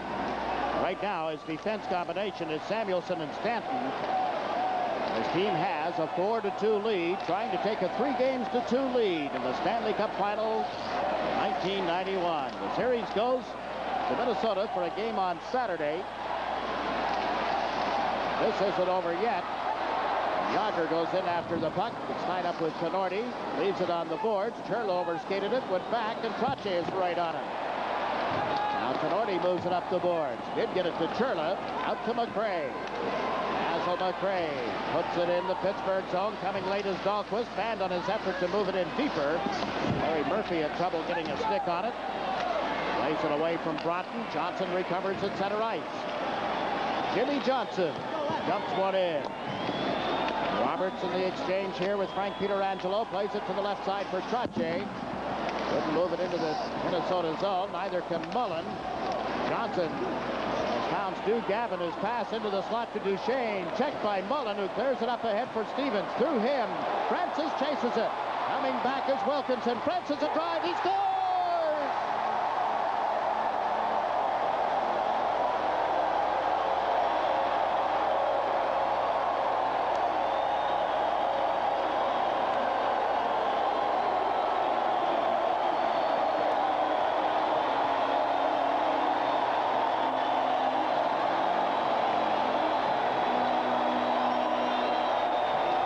You can call Ron Francis a lot of good things, but you don't usually call him a fast skater. Well, boy, did he put this in overdrive.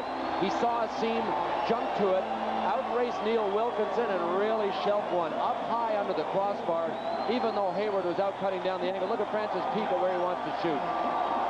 Perfect shot. Hayward was out where he should be. That was a simple matter of a good shot, beating a goaltender who was in position. And the breathing room is back. 5-2 now, Penguins lead. A big assist on the goal for Joey Mullen. Francis with his 5th of the playoffs, 2nd in the Stanley Cup final. An icing call being made against the Pittsburgh Penguins. Upsetting some of the team, but they've gotten a 3-goal lead back. Do you think the fight was stopped too quickly? Tommy Hurd second when he pitches. Darling last night comes out with a prepared statement as Bell rips one into left field for a 2-out single, which said he will not talk to the media anymore, that some of those quotes were taken out of context, that it was blown way out of proportion. But the ironic part of the whole thing was, here Darling, a Yale graduate, misspells Greg Jeffrey's first and last name every time it's referred to in the statement. Now, you can read between the lines any way you want, but something doesn't add up.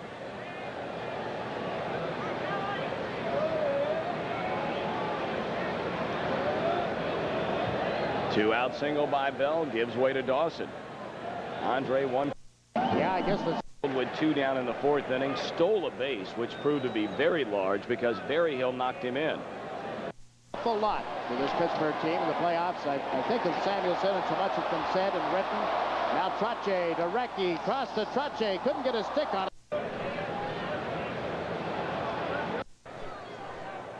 Still.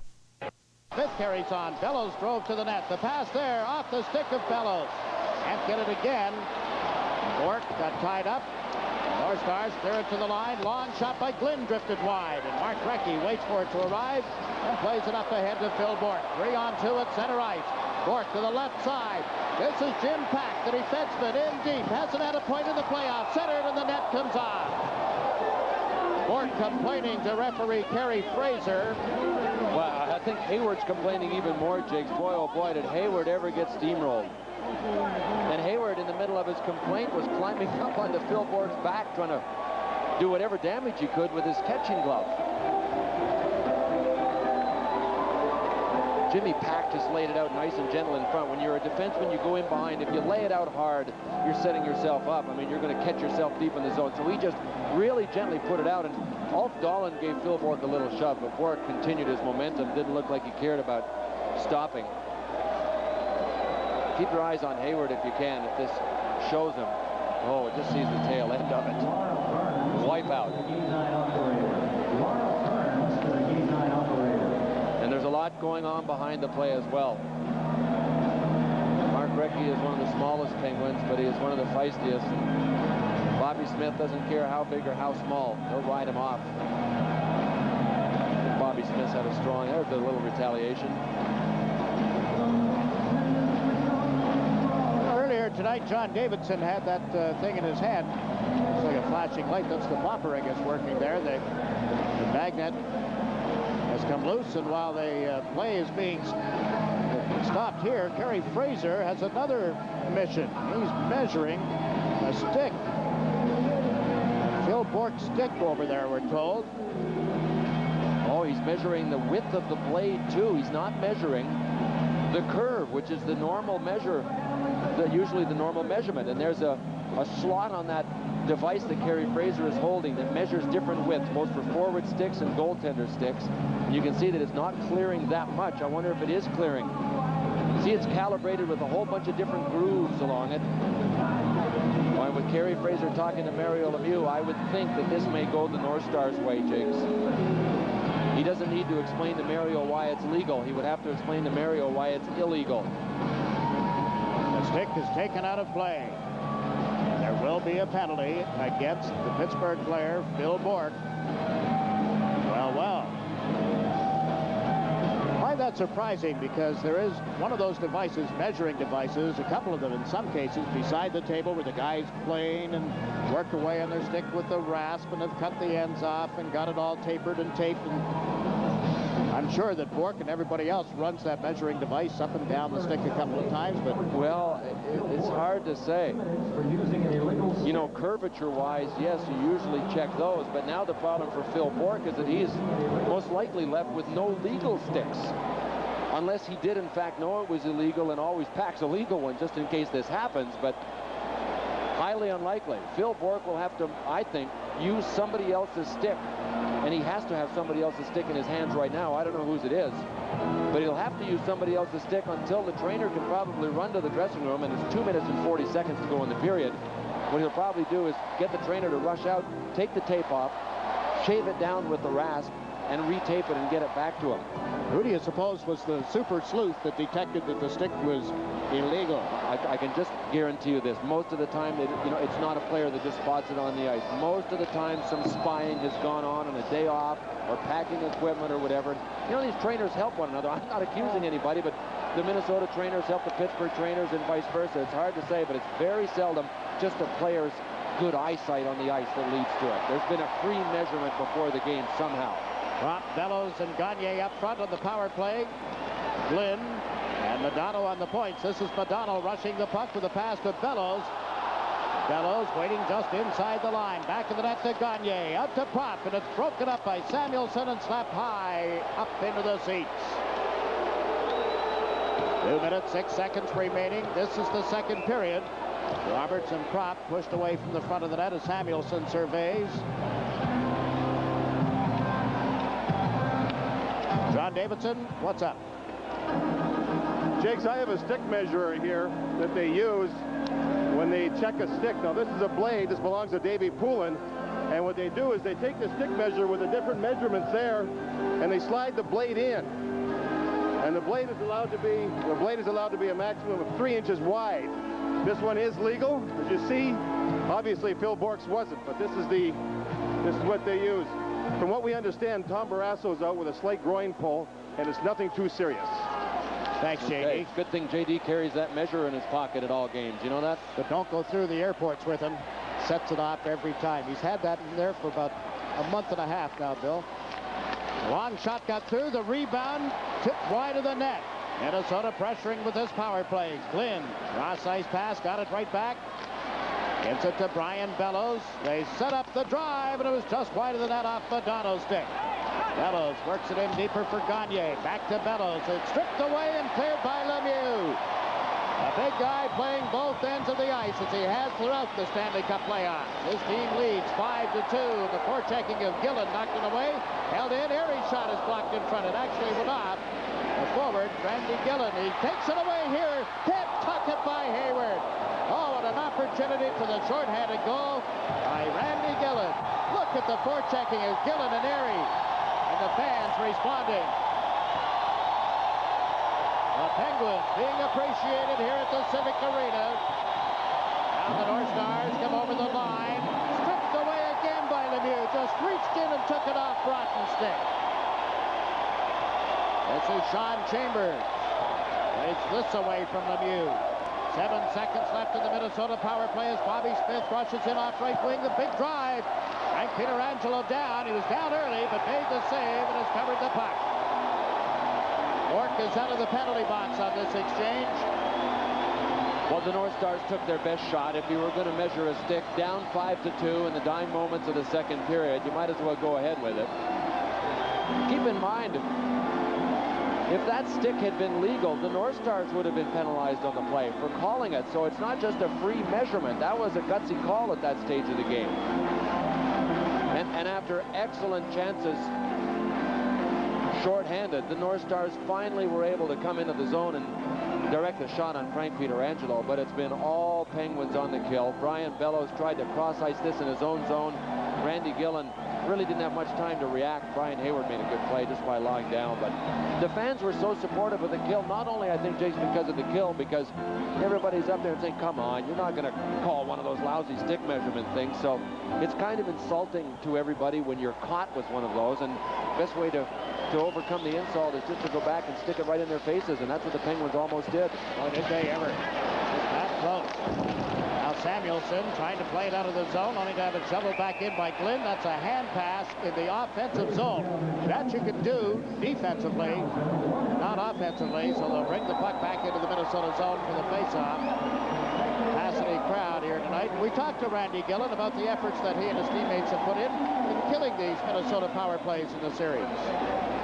Well, I don't think there's any one thing you can watch for on the North Star power play. They've got so many talented people, Bobby Smith, Neil Broughton, Brian Bellows, that you just can't watch for one thing. There's a number of different things you have to watch for, and as a unit, they move the puck so well and they jam the net so well that, like I say, there's a lot of things we have to watch for. We were certainly watching when Bellows was making the effort to come out of his own end of the ice. Beaten by Hayward. 5-2 is the score. The teams are at 6 aside.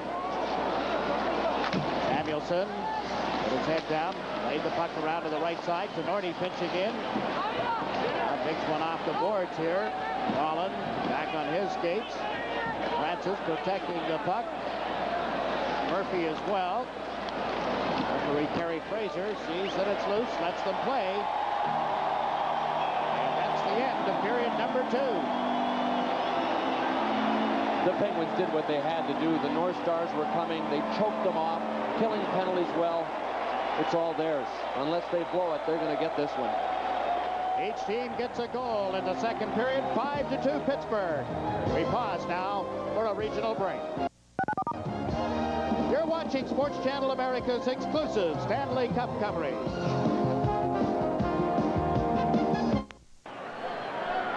Johnson with McReynolds on deck. Keith Miller.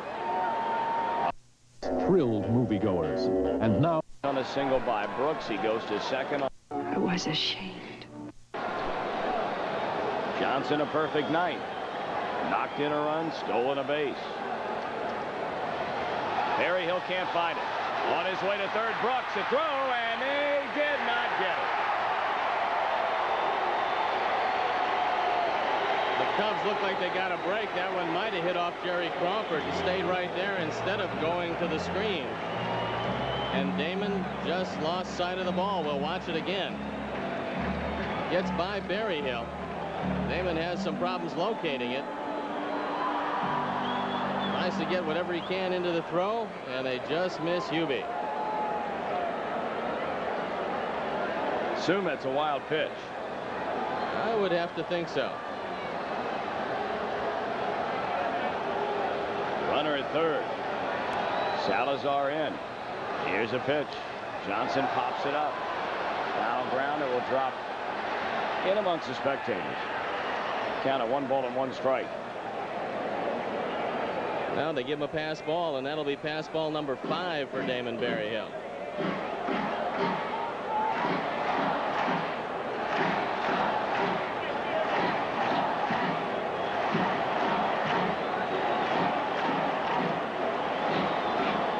They're rocking and rolling here in Shea.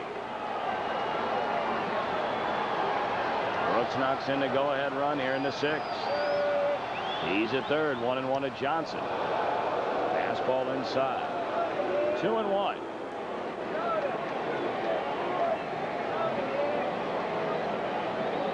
Keith Miller making the most of a surprise start. Tommy Herr was penciled in, but he came up with back spasms.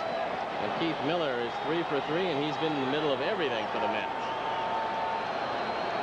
2 balls, 1 strike. And it's popped up. This might be playable for Salazar. It is. Brooks remains at third base. Howard Johnson very upset going back to the Mets dugout.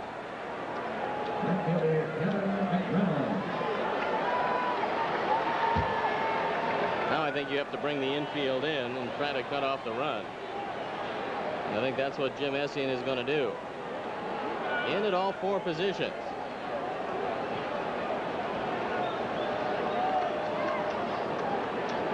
So the infield in against a man who makes solid, hard contact. Kevin McReynolds. He's 0 for 2 tonight. Fly to right, fly to center. Bosky out of the stretch. Strike 1. Only one final from the National League earlier today. Tommy Green, the Philadelphia right-hander, a no-hitter at Olympic Stadium in Montreal. Only the 2nd no-hitter in that ballpark's history. The other came by Charlie Lee in 1981. Here's the 0-1 pitch. Swinging a foul ball. Bosky in front. 0-2. McReynolds has no sacrifice flies this year. Bear in mind that Hubie Brooks is not the fastest man around, although he has decent speed. So on a medium depth fly ball, we're going to see it play at the plate. McReynolds had a chance with Brooks at third base back in the 1st inning. And Brooks could not score on a fly ball to shallow right. Infield in a few steps. No balls, 2 strikes to McReynolds. Brooks at third, 1 out. Dunston goes to first. And Bosky 2/3 of the way home. And the fans are going to lay it on McReynolds because he laid it on them a couple of weeks ago in the paper. One thing you want to avoid during the course of your career is aggravating the fans, because they come out every night and they can make life very unpleasant for you. And that's what they're doing here with Kevin McReynolds. They've talked many times about a trade that opens left field for Greg Jeffries. But talking with the Met brass, they said they have no intention of moving Jeffries to the outfield. They said he hasn't played there. Asking him to do that in the middle of a championship season is a bit much. So whether they move McReynolds or not, Jeffries looks to be at second base to stay. All right, 2 down. Brooks still at third, and here's Tuffle. He looks at ball 1. Tuffle 0 for 2. Fly to left, has struck out. The man that everybody talks about getting more playing time is Mark Carrion, who's just 6 for 10 with 3 home runs and 4 RBIs as a pinch hitter, and he can't break into the lineup. remember a carry-on last year against the Cubs. He absolutely tore him up. He's had a great run as a pinch hitter. Alejandro Pena throwing in the bullpen. Pena appeared in last night's game. John Franco, the ace out of that Mets bullpen. Fouled straight back. 1 ball and 1 strike. The Mets have taken the lead here in the 6th inning. Elsewhere around baseball, the Dodgers 2-0 at the Dome in the 7th. Cardinals 3, Pittsburgh 1. Felix Jose knocked in a run in that game. Paul O'Neill, home run number 9. The Giants losing again. They're about to be swept by Cincinnati. 1-1 pitch. Foul ball. Over in the American League, one other game in the National League, Atlanta, trailing 3-0 earlier, has come back to take a 4-3 lead at Fulton County Stadium.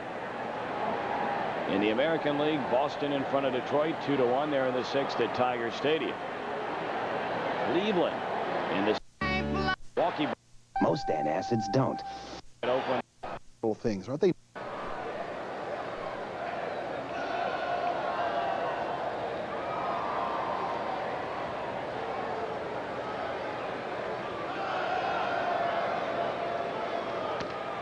And that misses. 3-1.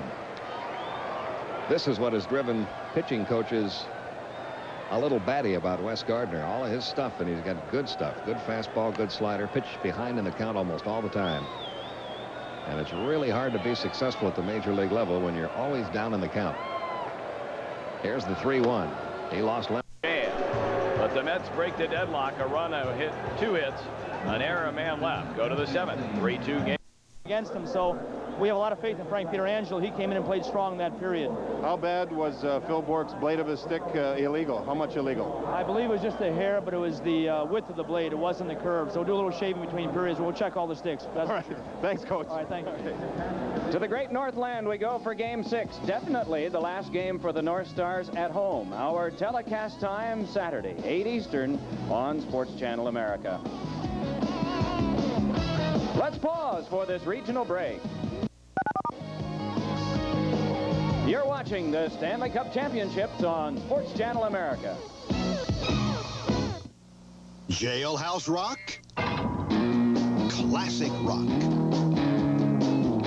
Marriage on the rocks, classic rock. Rockville, classic rock. Rock slide. There's all kinds of rock, but Washington's only classic rock is 105.9 WCXR. 5, 4, 3, 2, 1, 0.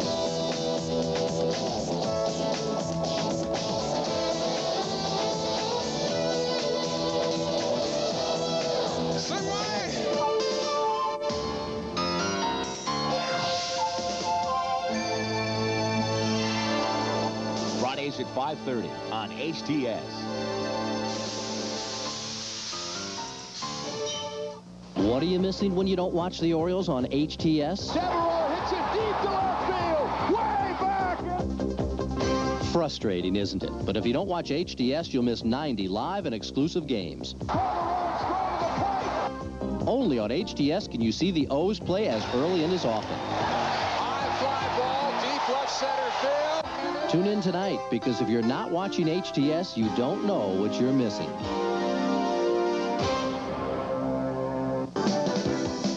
This Week in NASCAR gives you the chance to talk with your favorite racers. From Darrell Waltrip to Dale Earnhardt, Ricky Rudd to Ken Schrader. NASCAR's top drivers and crew chiefs will answer your questions and share their expertise from every stop on the NASCAR circuit. This Week in NASCAR, every week on Home Team Sports.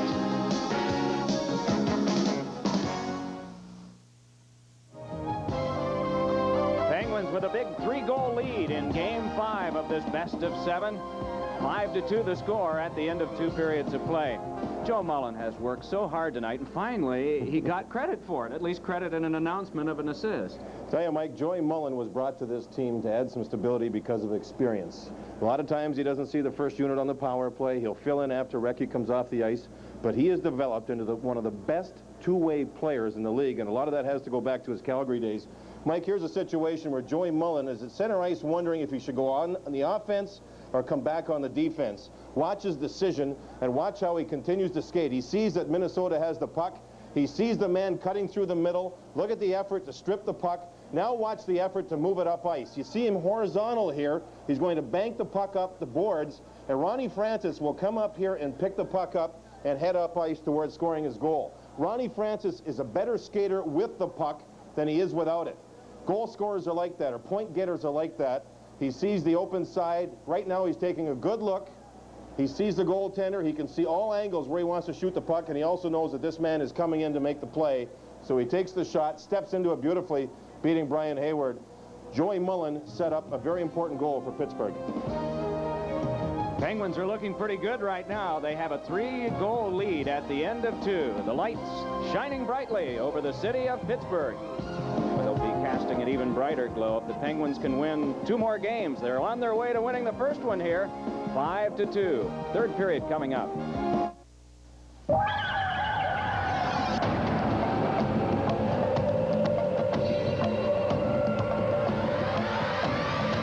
This is it.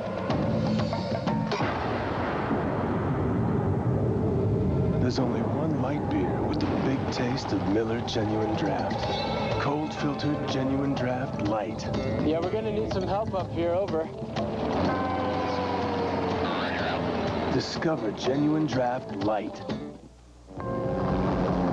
When your office is 200,000 acres of rugged woodland, and you train the men who prevent anything from happening to it, you need a deodorant you can depend on. Men count on Old Spice deodorant. It works to prevent odor, to neutralize it before it starts. There's nothing else this 27. Will Clark leads with 34. Salazar had a good cut, fouls it back.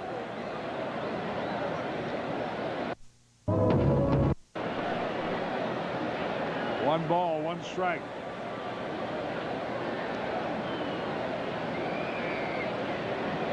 McGriff's also among the leaders in multi-hit games. There's Dave Magadan, who's still suffering the effects of the flu, so he's out of the lineup tonight.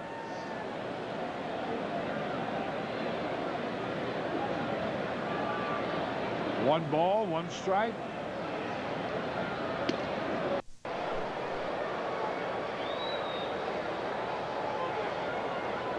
Nobody on or out, top half of the 6th.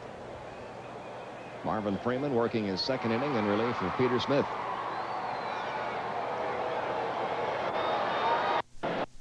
It's and the 1-2 on the way. Look out. That caught Santiago on the right shoulder.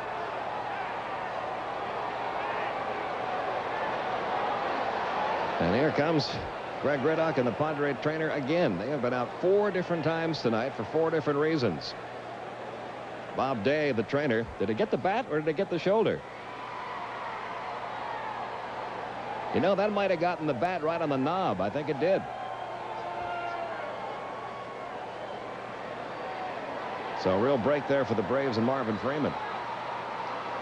Yes, it did. It got the bat right on the knob end of the bat. So Bob Day and Greg Riddock go back. April 3rd. Balls was the first of the night given up by Darling.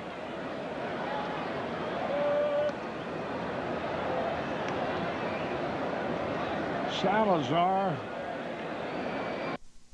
He is tipped it to Lemieux. Back to Recchi. To the backhand. He scores. Ankle outward. Took him a while before he was able to get back in the box that time. Again, the 1-2, and he fouls this one back. Still a ball and 2 strikes.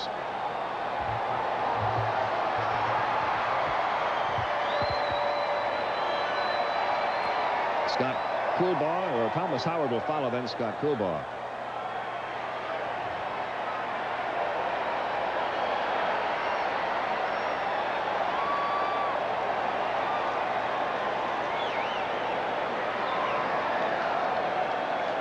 Freeman working very deliberately, ready now for his 1-2. Here it comes.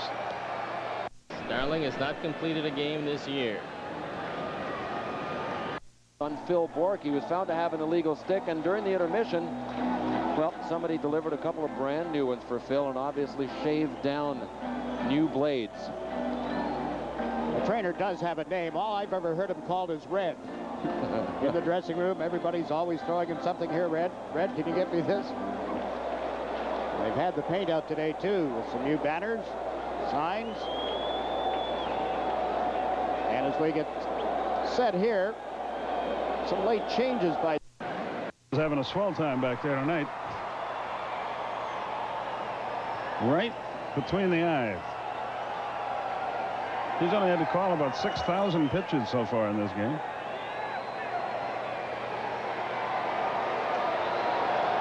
And the battle continues between Freeman and Santiago.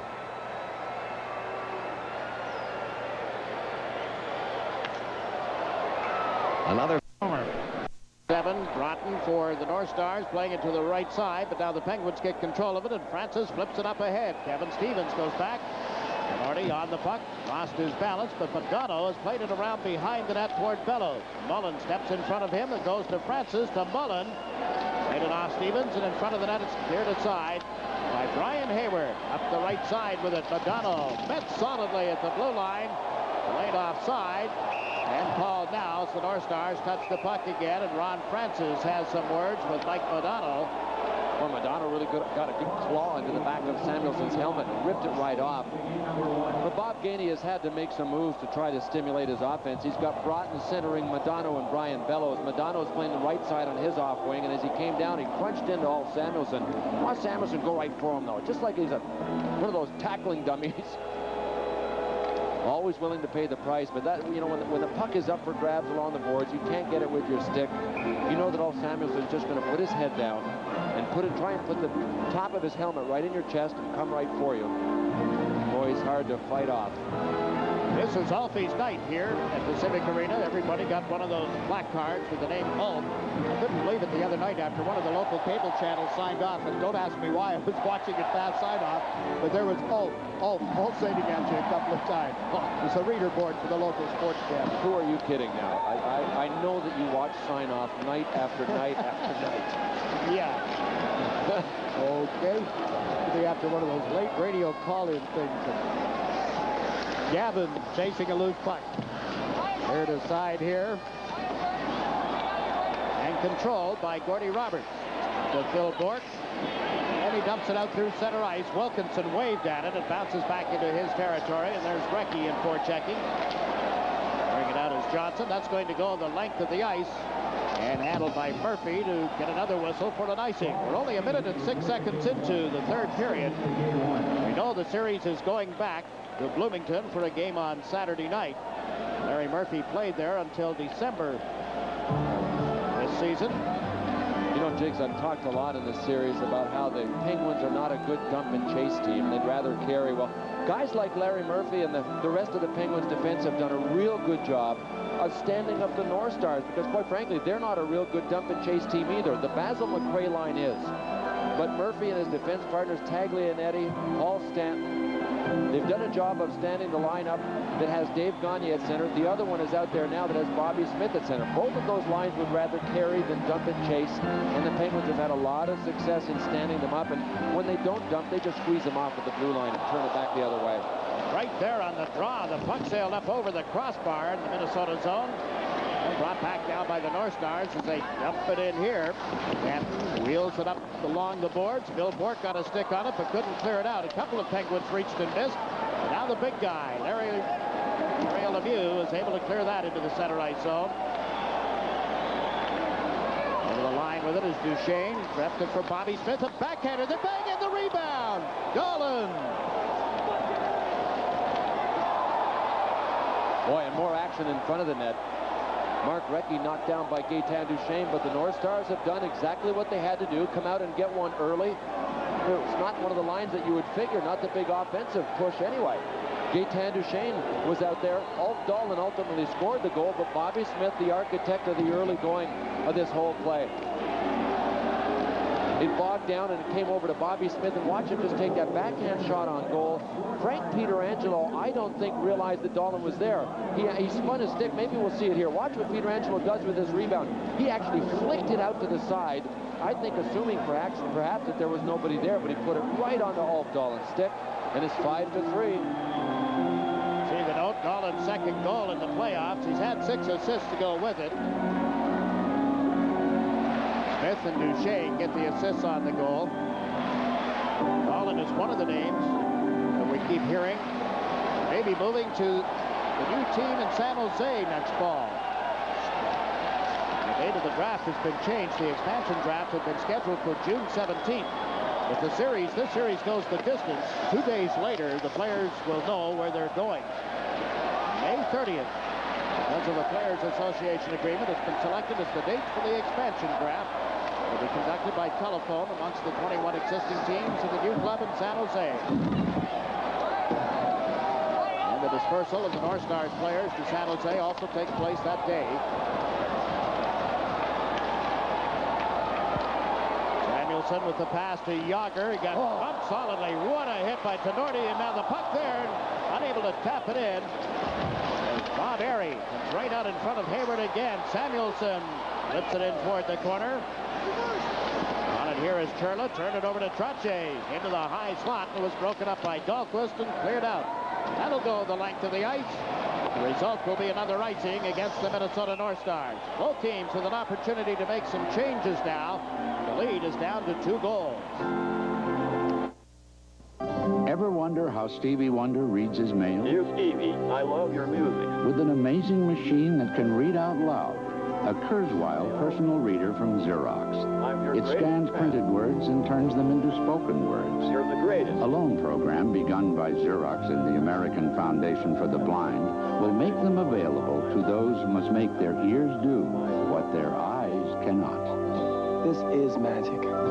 Putting it together. The last time both goalies were replaced in a Stanley Cup final game was 1984, Islanders against Edmonton. Rolly Melanson started for the Islanders, Grant Fuhr for the Oilers.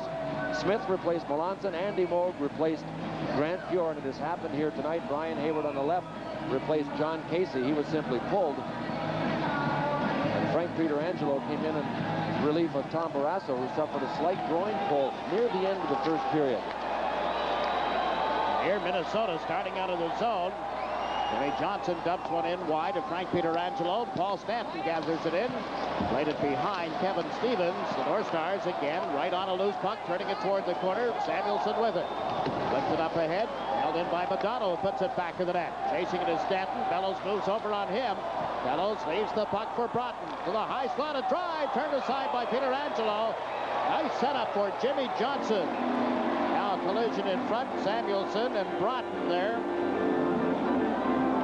Boy, have the North Stars ever picked up the scent? I mean, they haven't had a shot from that area of the ice for just about an entire hockey game. But Paul Stanton tried to take out Brian Bellows, which he did, but where's the support? Where's the second Penguin coming in? Broughton beat everybody the puck right out in the middle to Jim Johnson. Scott Stevens, or at least Kevin Stevens, number 25, wasn't close enough to him.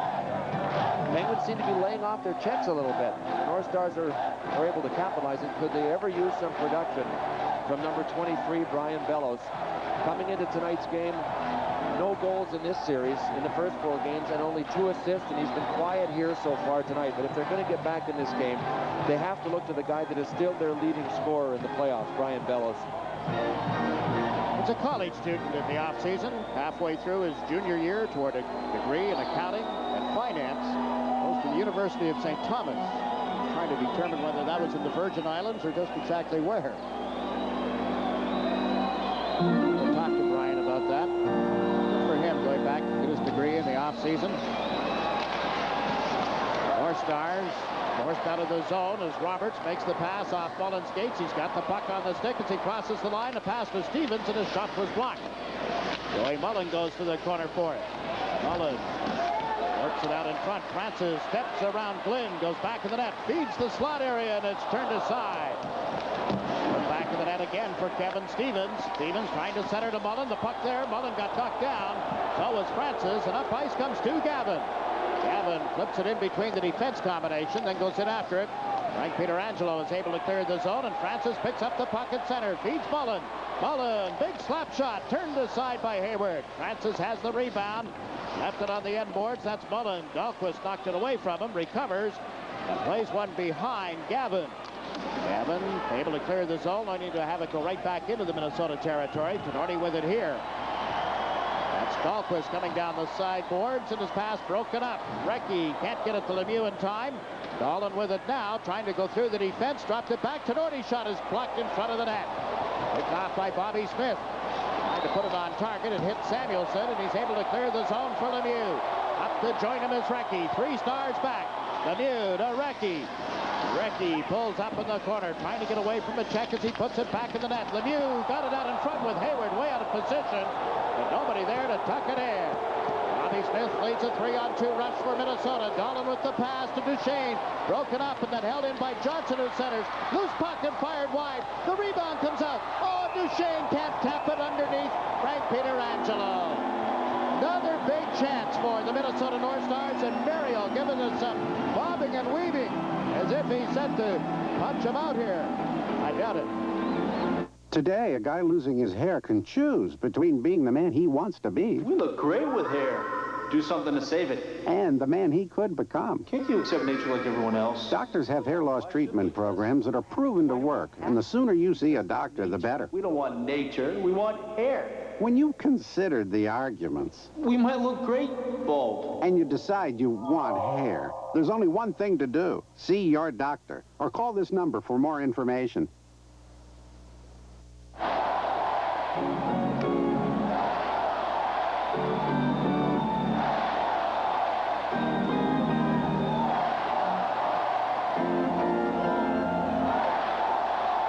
Boy, the Penguins were under the gun. The North Stars just couldn't put it home. Gaetan Duchesne ultimately had the best chance at it. There was one there that Ulf Dahlin fired wide, came over to the left. Still don't know what that hit. Gaetan Duchesne was shoveling a puck into an empty net. It went off something. Oh, there's a little fake. Yeah, a little bobbing and weaving. You called that right. You've done boxing before. They never asked me back. Tough to bob and weave without that guard up there, though. Yeah. You bob and weave right into a straight left. Hit me with your best shot. Troy Loney puts the puck in the Minnesota zone. Bob Airy has it here. Look toward the point. Couldn't get it to Stanton. Trottier and Duchesne collide. Duchesne down on the deck. The puck underneath him and called for another face-off. Dahlin's goal, 1:36 seconds into this third period, has made it very interesting. JD?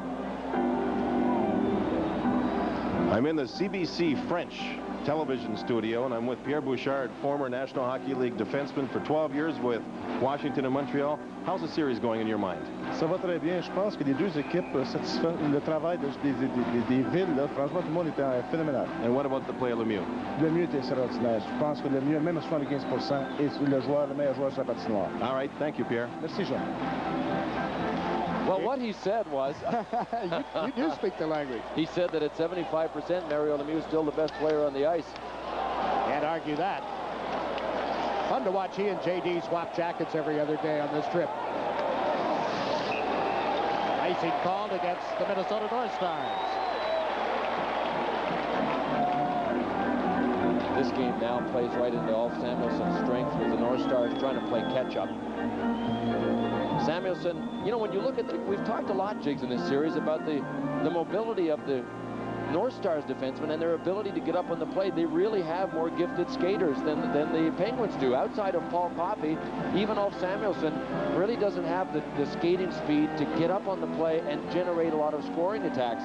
So that's why in this situation where the Penguins don't have to play catch-up, it plays right into Samuelson's game. He can play back and not really have to move up that quickly to generate offense. Stanton just reached into the center ice area, breaking up the Minnesota rush, and as he did, he put the puck up into the seats, and we pause for a regional break.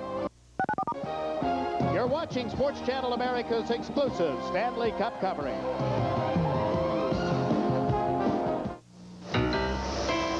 Hi, I'd like an oil change, and don't forget my game piece. Some people would do just about anything to play Jiffy Lube's Great American Giveaway. Voulez-vous escargot? That's because we're giving away lots of fabulous vacations. Holy cow. And thousands of other terrific prizes. You shouldn't have. The Great American Giveaway from Jiffy Lube. Where everyone's a winner. Game Piece is available at any of our 41 locations. Jiffy Lube. We do it right, guaranteed. Scott Luff back in the game tonight in his Elvis get-up. I'm telling you, that's Elvis. Oh, yeah? Well, there's his sign right there. Well, we better call a couple of those magazines still see if they're still offering that big reward money. Yager trying to split the defense. The kid cuts into the backhand, and Hayward had that figured out at the last second. Doesn't have much of a reach, does he? Boy. Youngster trying to get back to the net on the puck. Look at the effort here. What a job. Finally knocked down. There'll be no penalty. Is he ever appealing? Those big eyes of his begging Kerry Fraser for a penalty. None to be called. There is a whistle for an offside. Fellow seemed to get an errant stick in the face, and Yager can't understand the rules of this game. He could play hockey literally all day. The kid just loves to play. He's only 19. Here's the reach I was talking about. See, at the bottom of the circle, out in front, he moved that puck a good 15 feet with one sweep from the forehand to the backhand. Then he kept working in front. He had big Brian Glynn all over him, holding him, bear hugging him. I think Yager had kind of a beef on the play. You know, at 6:30, if you get into the igloo, you'll see Jaromir Yager in a pair of slippers and in his game underwear with a stick in his hand, and he had a baseball cap on tonight. The place is still semi-dark. And he's out shooting pucks around, walking around the ice, and he doesn't just stay over by the door where he comes on. He walks out to the blue line. Today he was practicing shooting the puck all the way around the boards to see if he could get it all the way back to him. And you know what? He came very close, and from a standstill in slippers, it's real tough. He would shoot it from his zone, would go all the way around the four corners and die just about at the center line when it got back to him. For about the 10 or 15 minutes before he went out on the ice, he's running up and down the steps. He is something. Now you know where I was before the game, and I know where you were. This will be an icing call against Pittsburgh. Still 13 and a half minutes remaining in the third period of this game number 5, the Stanley Cup final. The series tied at 2 games each. Pittsburgh leads tonight by a score of 5-3. Mark Recchi has scored twice. Lemieux and Stevens also scored in the first period. Francis late in the second, accounting for the 5 goals. Gagne of Broughton for Minnesota. Now Dahlin with the only goal of this third period. 60-year-old Bob Johnson, father of 5 grown children, 9 grandchildren. Every time the family gets together. You know what he told his guys today, Jakes? He said, you know what, men? Friday night, which is tomorrow night, will be your last night on the road for this hockey season. He said, think back to all of the times where you had to spend one more night and another week on the road. Tomorrow night, one way or the other, because they charter home right after the game Saturday night, will be one way or the other your last night on the road. He's looking for anything to try to motivate his guys and get them happy about finishing this thing off in a positive way. Have you ever heard our coach say anything like that to us? One more week on the road. Bedordi unable to hold the puck in at the line, and Dahlin recovers at center ice. Puts it in. Roberts clears it up ahead. It bounced off Francis. He's got it now, but that puts the play offside at the blue line. The third period is grinding to a halt here on us. Whistles. Icing for offside. We haven't had a penalty called. Bob Gainey, knowing that his team would like nothing more at this stage than to make one more road trip unless they can come back from this 2-goal deficit. Bob Hayward, or Casey just sort of readjusting things here. You know, Bob Gainey was faxed game plans in the Chicago series. But boy, these were fans that tried to give the North Stars secrets to beating the Hawks. That's how much confidence their own fans had in their ability to beat the Blackhawks. Well, all of those faxes came to a screeching halt about halfway through the St. Louis series, and they haven't received any since for a very good reason. The people figured out Bob Gainey knew what he was doing. Very quiet approach, very thorough approach to the game. A year away from the National Hockey League wars, the coach in Europe accepted the job. I guess he both played and coached, didn't he? And accepted the job as offered by Bobby Clark. Clark has gone on record as saying that Gainey was the only man he wanted. He got his man. Francis trying to clear the puck out. Now held in. Taken to the boards, jammed up against the boards. Now it comes loose. Minnesota right on it. Here's Dolan trying to cut in. The pass to Smith didn't materialize. And Murphy is knocked down on top of the puck, and there's no further play. A little skirmish and pushing. Doherty and Mullen off to one side. So what do you expect me to do? It's still 5-3 Pittsburgh as we pause for a regional break. You're watching Sports Channel. Against the Montreal Expo, game time 2:20. Saturday night, 7:05. Sunday afternoon, 1:20. Different starting times each day and night.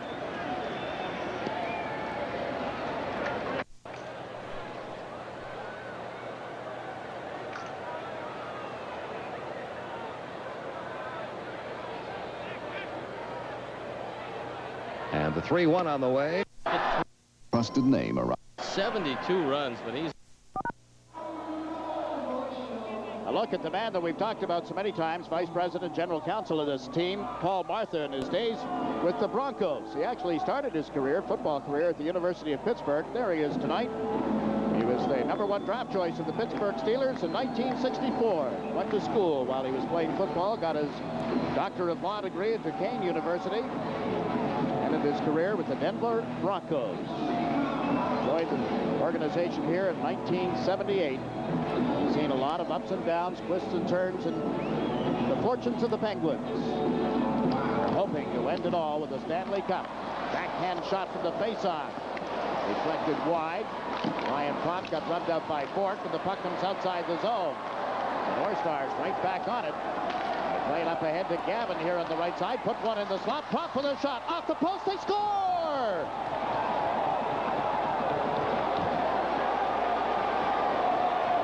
It is now only a 1-goal difference between the Penguins and the North Stars. Check it out. Oh, I can't believe this. I mean, the Penguins have just allowed transition after transition. And Stu Gavin with an excellent pass, but give Brian Propp a lot of credit. He was fighting off Paul Stanton. He took a shot that went up high, and Dave Gagne was able to get there to steer the rebound. Where are the Penguins on Gagne, though?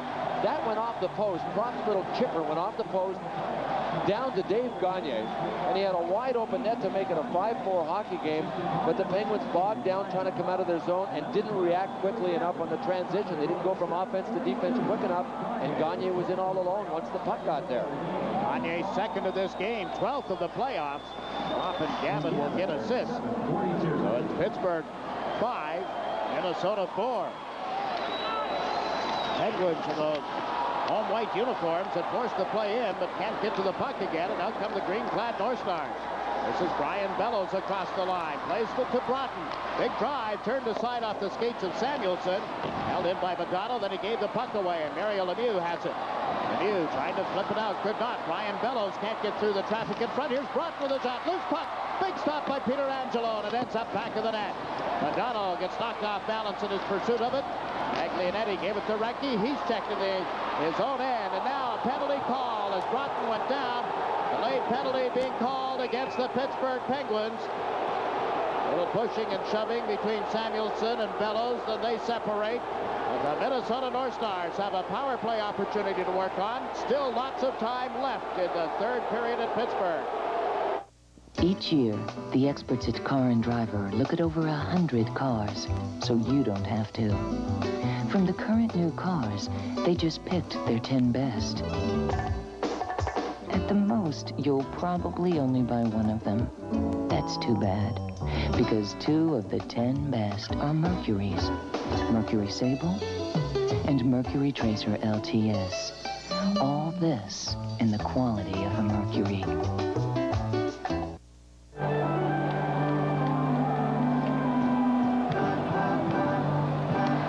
Taglianetti for cross-checking is your penalty. He will have to agonize over this one. It's a cross-check from behind right there on Neil Broughton. And Kerry Fraser had seemingly put the whistle away. There were a couple of drag downs that were let go, so Taglianetti went with it.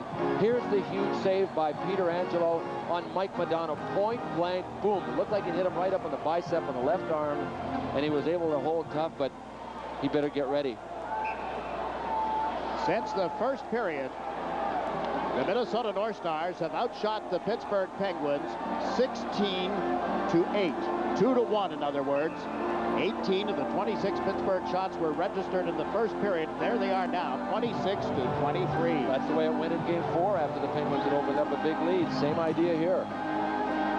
Now at the power play, Broughton is on the right, Bellows on the left, Smith in the middle. Gillen to take the face-off for the Penguins. Randy Gillen wins the draw, but Broughton is right after the loose puck. Bill Broughton puts it back in the net. That's Smith. Bobby Smith to Bellows, around the boards to Wilkinson. Looks toward Chambers. Gave it to Bellows instead. Cross-ice pass picked off by Gillen. Randy Gillen with an effort to clear it through center that hit the linesman. Now is dumped down the ice. And back on it is Sean Chambers out of the University of Alaska. Chambers into the center ice zone with a feed to Wilkinson, who dumps one in from the line. Peter Angelo works it around the boards. Off Bobby Smith. Smith trying to center. That's taken and cleared by Stanton. Up to Lemieux. And Mario Lemieux clears at the length of the ice. 45 seconds has ticked off in Taglianetti's penalty. And Bellows to start the rush. Over center ice with Kropp up ahead. He's on into the Pittsburgh zone, trying to work around Stanton. Centered. That hit the defenseman Roberts, who has it again. Cody Roberts, nice pass onto the stick of Berry. Works one-on-one with Wilkinson. Penalty call back of the play.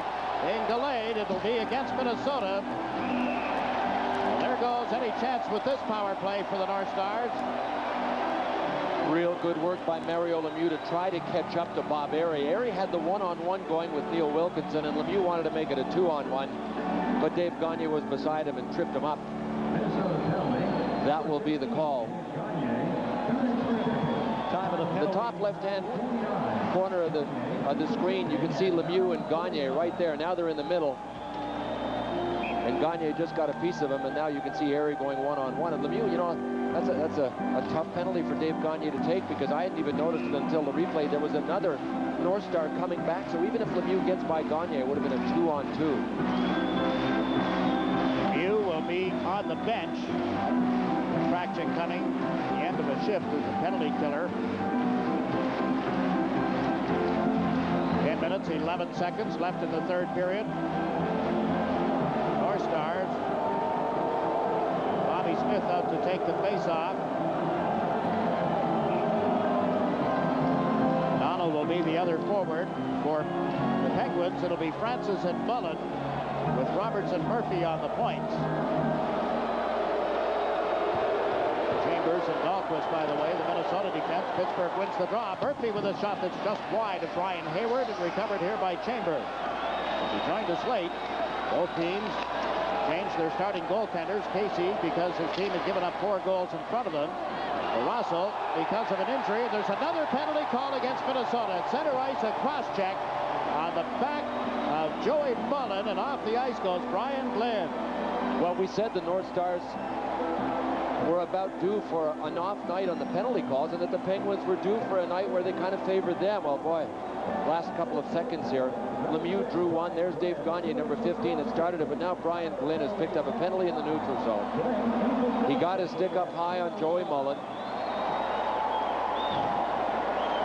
Right there, took Mullen down, and Brian Glynn is so much taller than Joey Mullen, you really have to go out of your way to keep your stick down. Brian Glynn didn't.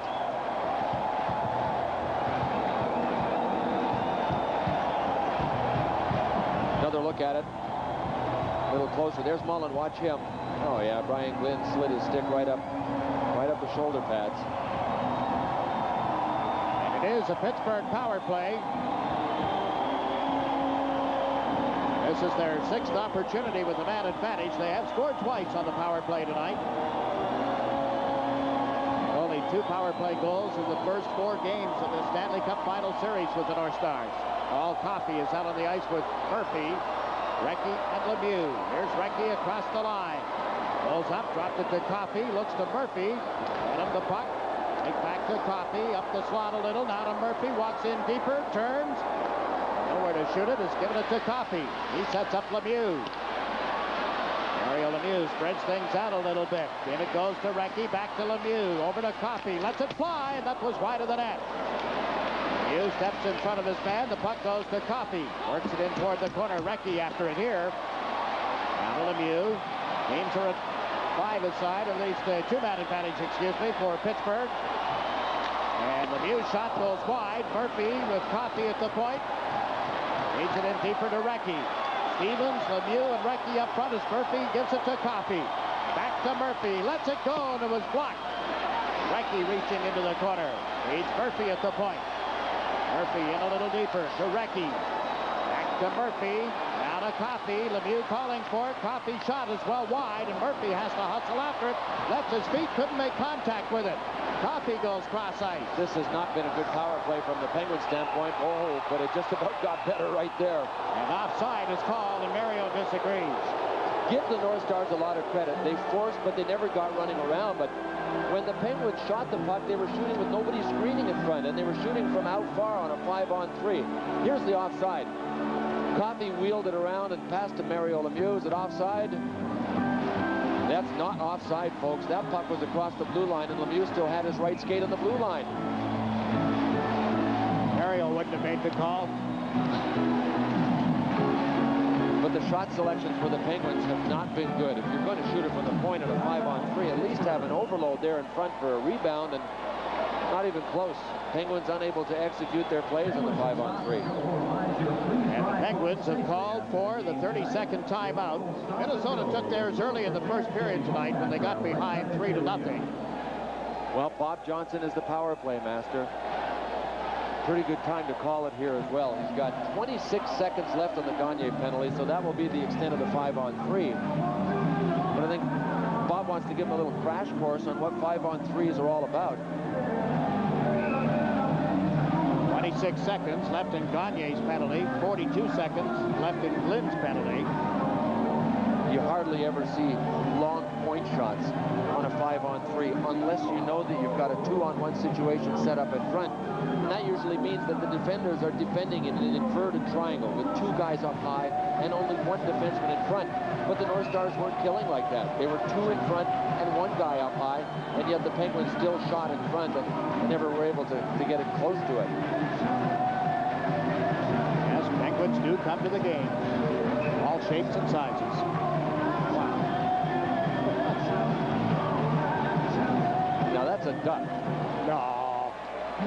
Well, if it was a penguin, it sure looked a lot like a duck. There was some cross-breeding involved in that situation. There's 5-on-3. Up with it is Coffey. Cross the line. Sets up Stevens. Cross ice to Recchi. Now to Lemieux, and he one-timed it just wide of the net. Tenorti can't get it outside the line. Murphy to Coffey. Into Lemieux. Tight to the side of the net. Trying to get somebody moving. Centers, and the drive from Stevens went wide. Now only a 1-man advantage as Kevin Stevens comes out of the corner. Up and off to Recchi, to Lemieux, back to the net. Coffey coming in, they center, Recchi shot, turned aside, then covered, and down goes Recchi as Johnson clobbered him. Boy, did he ever get him, but I don't think Carey Fraser's going to call one. The North, well, is he or not? He's drifting away. No, 5 seconds left now in the Brian Glynn penalty. And the North Stars still waiting. Carey Fraser's drifting towards the penalty box. We may have one. But now the Penguins decided to get their attack going down low. They try to get it into Lemieux down low. See where he's standing? But Mark Tenorti did a wonderful job.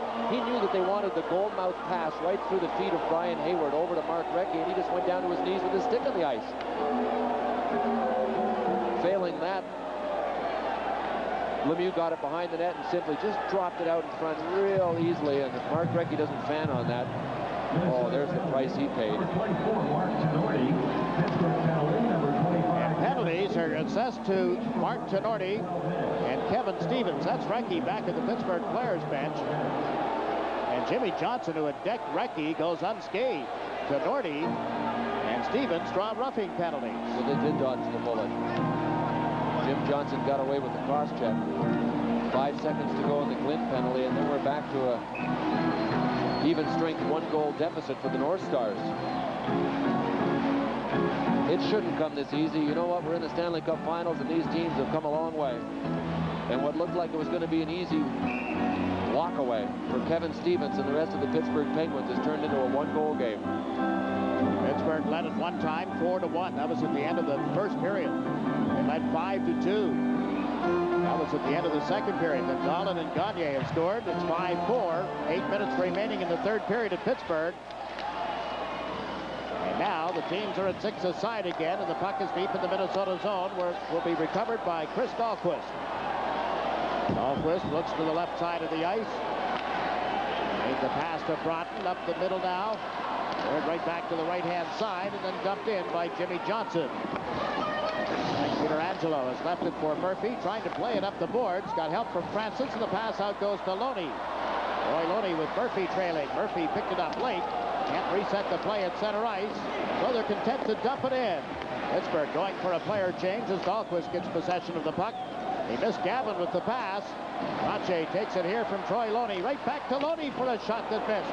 Holland over on the right side got tangled up. And the Penguins are forced back into the center ice zone. Back on the puck is Stanton. Lifts it down into the Minnesota zone through the goal crease. Dahlquist has it again. There's Dahlquist up the middle with that pass that's tipped down into the Pittsburgh zone. That avoids an icing call. Minnesota trying to make a change on the fly here. They got the puck in again. Samuelson on it. It's cross ice to Stanton. Yager, Trottier, and Loney moving through center. Now Arias replaced Loney. And the Penguins dump it in. Hayward plays it around the boards to Modano. Mike Modano bumped by Yager. In to help out here. It's the defenseman Chambers. He turns on Yager, then plays it up ahead to Smith. Modano shoots it in from center ice. Chasing it is Bellows. Ryan Bellows puts it in front. That's steered aside. The North Stars quick to get to the puck again. Modano got rubbed out on the board. Smith goes in after it. He and Bellows back to the net. Ryan Bellows checked by Brian Trottier. Trottier to Murphy. He's knocked down, and the puck underneath that pile-up will bring about a face-off. 6 minutes and 8 seconds. The time remaining in the third period. Game 5 of the Cup Final.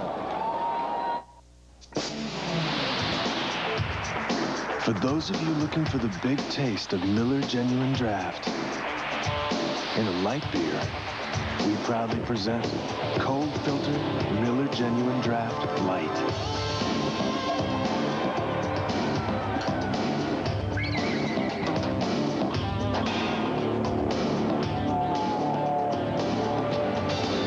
Also available in 12-ounce sizes. Well, on Saturday night, one of these two teams will be facing elimination at the Met Center in Bloomington, Minnesota. We'll have all of the action for you at 8 o'clock Eastern, 7 o'clock Central. Penguins North Stars, Game 6. Somebody will be on the edge, and we'll see if the other team can give them that nudge to push them over. If they don't, we'll be back here at Pittsburgh next Tuesday night. If there is a 7th game, make note there will be 2 days between Game 6 and 7. The final game would be here at Pittsburgh next Tuesday night. But there's still a lot of hockey between now and Tuesday. Murphy brings the puck out of the zone for the Penguins, dumps it in right to Brian Hayward. 6 minutes left in the third period here. North Stars get it outside the line, only to have Murphy shoot it right back in again. Hayward leaving it for the defenseman, Neil Wilkinson. He goes to the left side to Smith. Bobby Smith stick handles through center ice. On into the Pittsburgh zone, then dumps it back to the net. It's picked up and cleared around the boards by Roberts. This is going to go the length of the ice. There'll be an icing call against the Penguins. 5.5 minutes remaining in the third period. Pittsburgh 5, Minnesota 4. When you buy Valvoline motor oil, you get quality, high performance, protection, and now, for a limited time only, great taste. It's Valvoline's 125th birthday, and right now when you buy 12 quarts of Valvoline and buy 12 cans of any Coca-Cola product, we'll pay for the Coca-Cola product.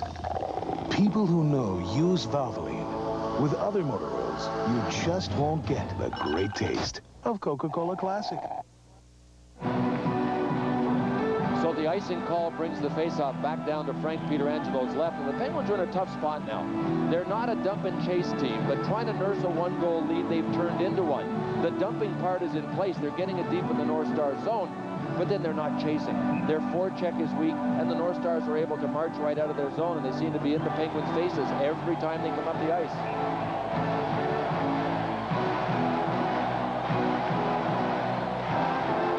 Minnesota taking a little time getting set up here. The Penguins reacting to where they're placing people.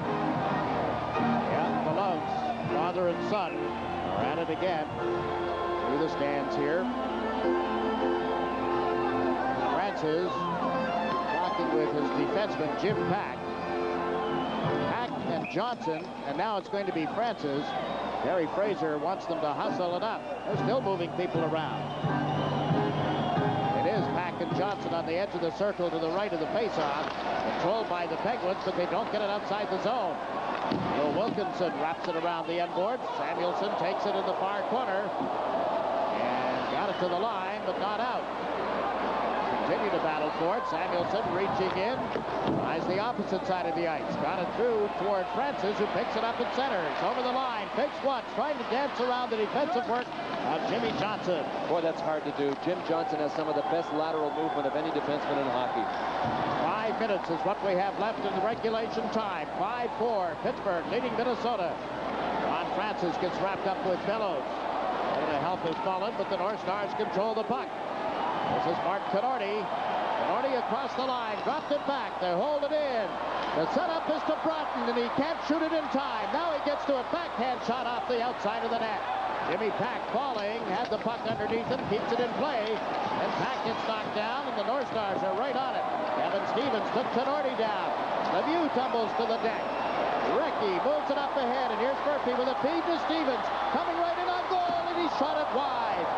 Chambers and Stevens end up on the end board.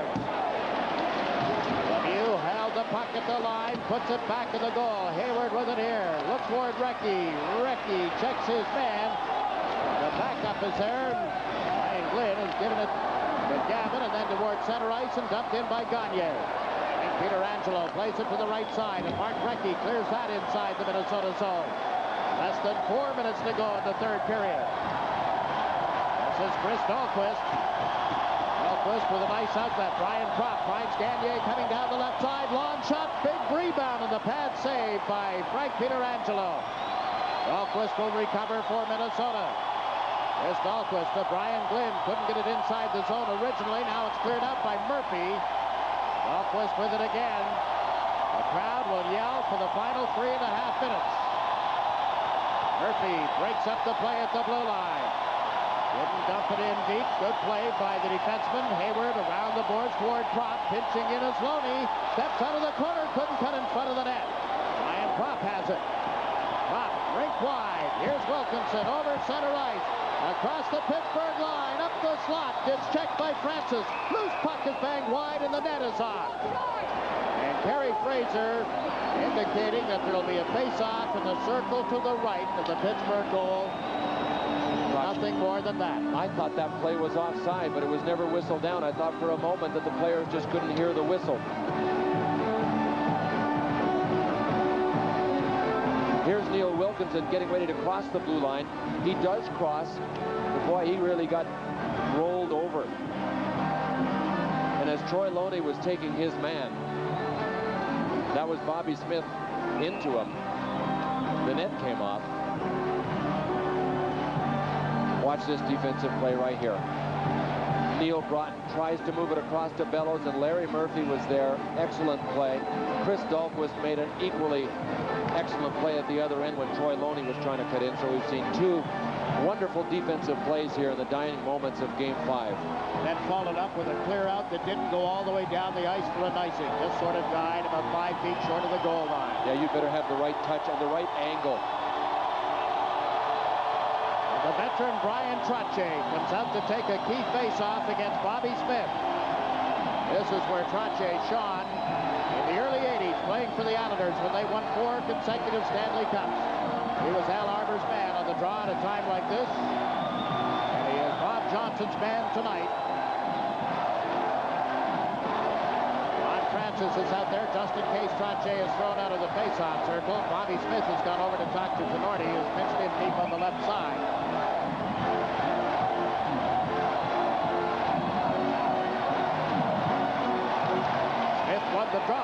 too much on it. And outside the line, and you see them set up again at center ice. Francis is replaced by Loney. Puck loose in the left wing boards. Bob Erie plays it around Wilkinson out towards center ice, and it'll go out of play. 2 minutes and 49 seconds left in the third period. It had been a runaway. Has stalled a little. It's been a slow-moving third period, but very, very workmanlike by these two coaches.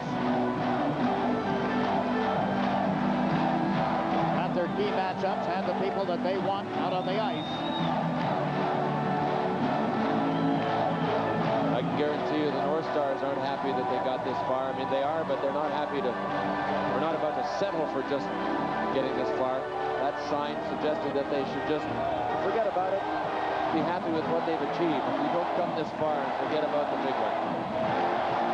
This is hockey. You don't mind me mentioning the fact that we haven't had an overtime game in the Stanley Cup final yet?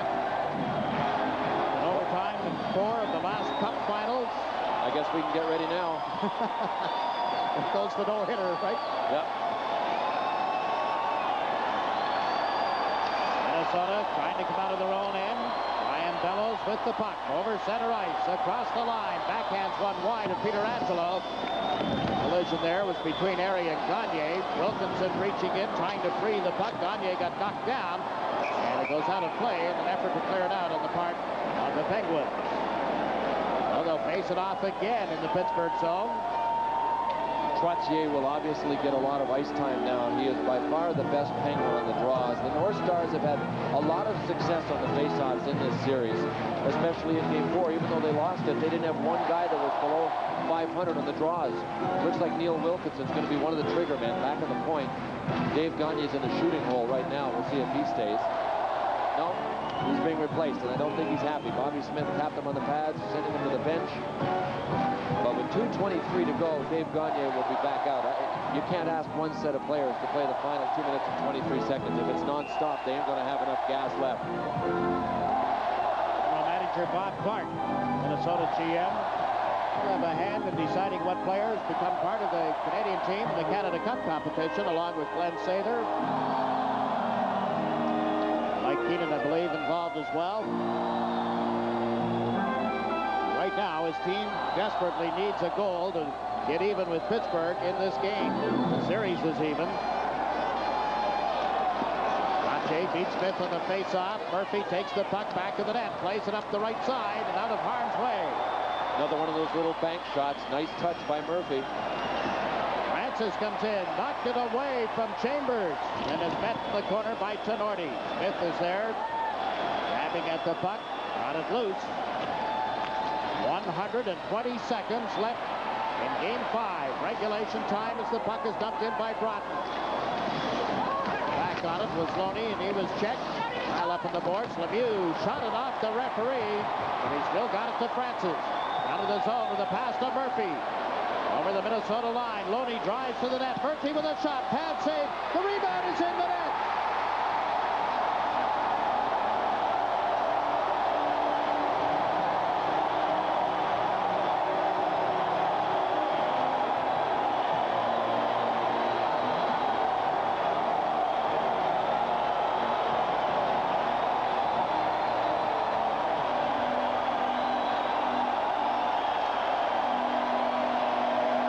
Everybody is celebrating here except the team in green.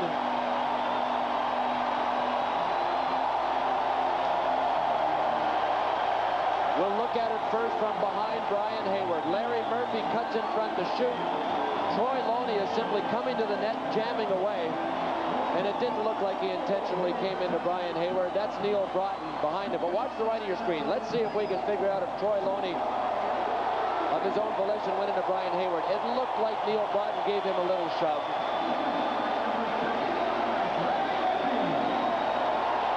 Troy Loney gets credit for the goal. Larry Murphy will get an assist. 6-4. You talk about breathing room in the dying moments of a game where they were gasping for breath. The Penguins have gotten it here. It was actually Neil Broughton's skate that brought the puck back. You could see it from that angle.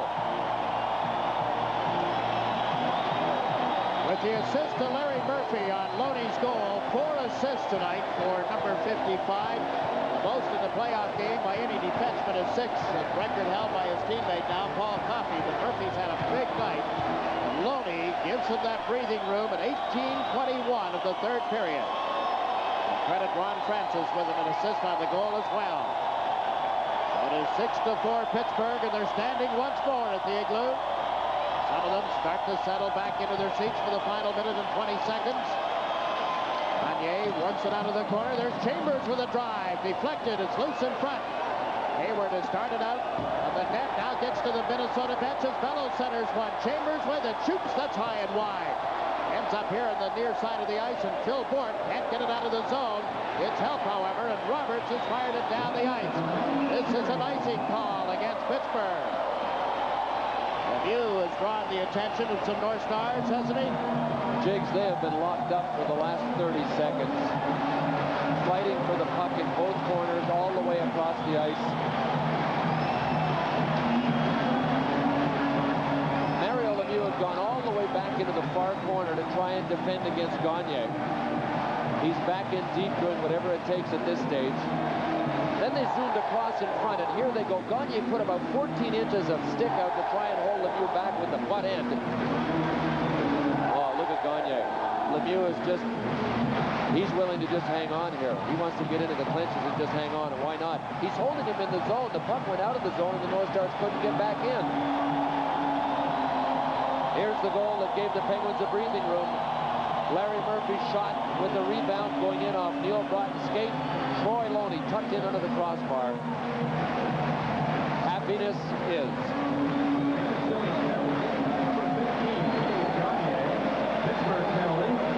And on the exchange that you saw just a moment ago with Mario Lemieux, we do have some penalties. Mario, with a goal and 2 assists tonight, has gone to the Pittsburgh dressing room.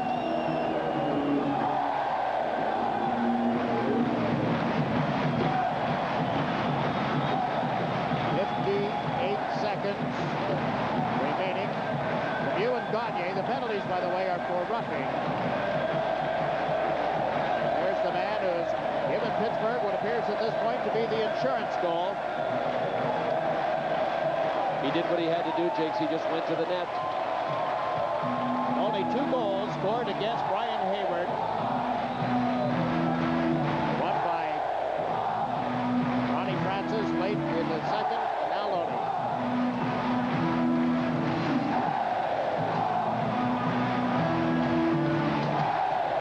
You know the words all over the National Hockey League.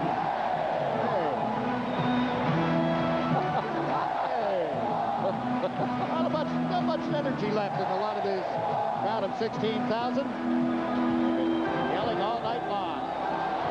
Stanley may be on his way. We know that Lord Stanley's mug will be in Minnesota on Saturday night. All ready for presentation if Pittsburgh holds on here and if they win on Saturday. The conversation around here today was, well, what do you think? And it had nothing to do with politics or the elections held yesterday. Well, what do you think? The elections were 2 days ago, weren't they? Forget the politics, forget world affairs. Hockey is on the minds of these folks. Hayward has come out of the net again, and the North Stars are offside, moving the play into the Pittsburgh zone with 42 seconds left. Jigs, the North Stars had not lost 2 games, consecutive games, assuming that they're not going to pull this one out with 42 seconds to go. Bob Gainey's guys hadn't lost 2 consecutive games in the playoffs since April 6th and April 8th, games 2 and 3 of the first round against the Chicago Blackhawks. And you know what? They have not trailed in a series since that time when they went down 2-1. So they will go back home having lost 2 consecutive games and trailing in a series for the first time since early April. The statistics show that the team that wins Game 5 after a series is tied at 2 each normally goes on to win the Stanley Cup. 11 out of 14 times, the team winning Game 5 wins the Cup. I guess if you look at it this way, you only have to win one of the final 2 games. It puts it in perspective. A lot of these fans would like to see the Penguins win the Stanley Cup on home ice. Well, you don't let a team back in. Nobody lies down at this time of the year. If they have a chance to put the North Stars away on Saturday night, they'll do it. These folks will have to wait until next fall to salute their team in this arena. They'll certainly salute them with a parade in the city. But that's all looking ahead. Minnesota was charged with having looked ahead when they were up 2-1 in the series. Met reality in the form of the Pittsburgh win in Game 4. Battle back tonight, but not all the way back. 15 seconds left. Game 5. Pittsburgh is about to take the lead at 3-2. Hayward is out of the net again. The crowd counting down the final 3 seconds.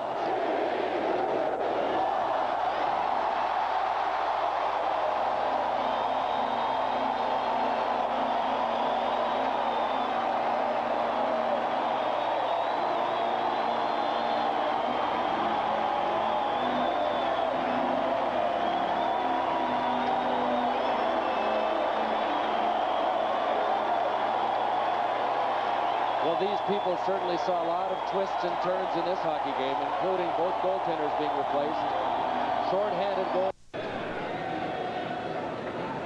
Dunston very fast. Hector 1 for 4 as a pinch hitter. Paul Assenmacher throwing in the bullpen for the Cubs. DeCenzo will be next.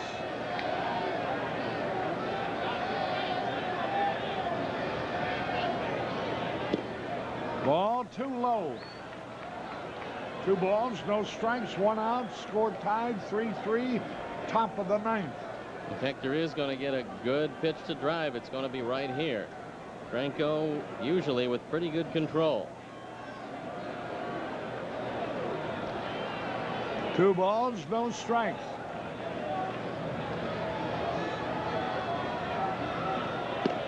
Ball 3 is high. 3-0. Chuck Cartier. Hector's looking down there at him to see if there's Jim Essian. 3 balls, no strikes.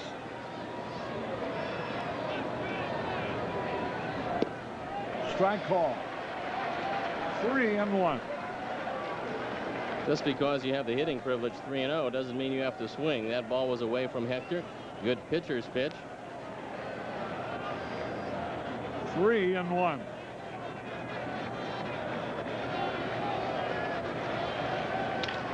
A high bouncing ball. The throw to first base is the wild one. There goes Dunston on to third base. And Elster didn't have enough arm. He skipped the ball over there and it skipped right. And he doesn't make a good throw at all. He's got all kinds of time with Villanueva going down the line. But Magadan is not going to win any Gold Gloves at first. You got to knock this ball down. He could have kept Dunston at second base. He tries to swipe at it. And he can't come up with it. It skips under his glove. So the Cubs in business. And here is Doug DeCenzo with a lead run at third. Only 1 out. Another man at first, Hector Villanueva. You know, they talked about the possibility of Doug bunting, especially up the right side with a left-hander on the mound. It's a pretty good play, especially with a fast man at third in Dunston. Whoa, boy. He almost didn't get off the rubber in time. There's Cartier going through a series of signs. Infield's playing back around short and second. I can't see why they're playing back here. DeCenzo runs real well. It's going to be tough for them to turn. Well, pitch out. They thought.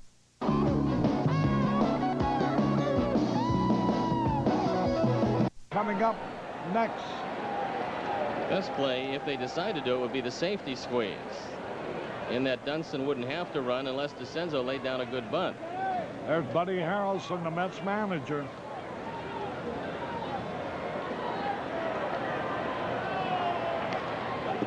Ball 2.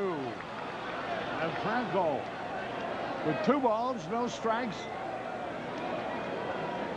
And now if he's going to put on a squeeze, I would imagine this might be in the pitch. Because Franco probably going to try to get a strike. You can't afford to walk him.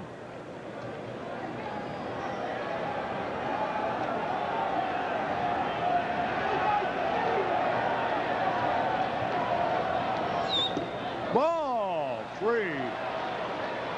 3 balls, no strike. There's a split screen. You see Essien walking back and forth. There's Buddy Harrelson. Difference between a manager in his second year and a manager in his second game. 3 balls, no strike. Strike call.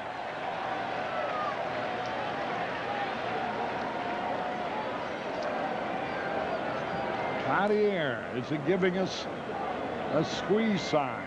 It was the perfect time for the safety squeeze, because you don't have to bunt the ball if it's out of the strike zone.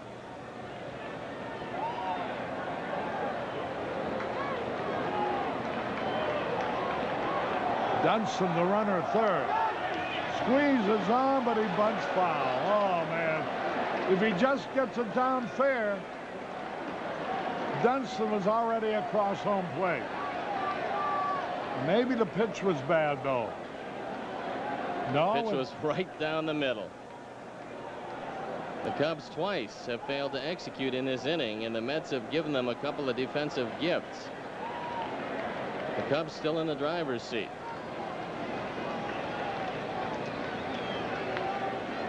Three balls, 2 strikes. 1 out, runners first and third. Game tied. 3-3 in the top of the 9th.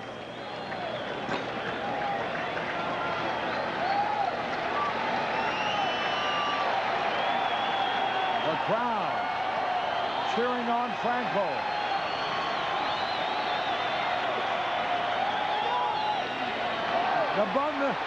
The squeeze play works.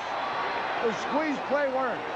With the count 3-2, DeCenzo bunted down to Howard Johnson, whose only play had to go to first.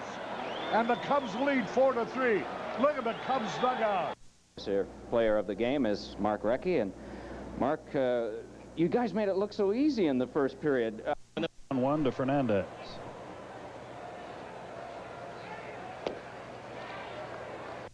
We came out and we did it again.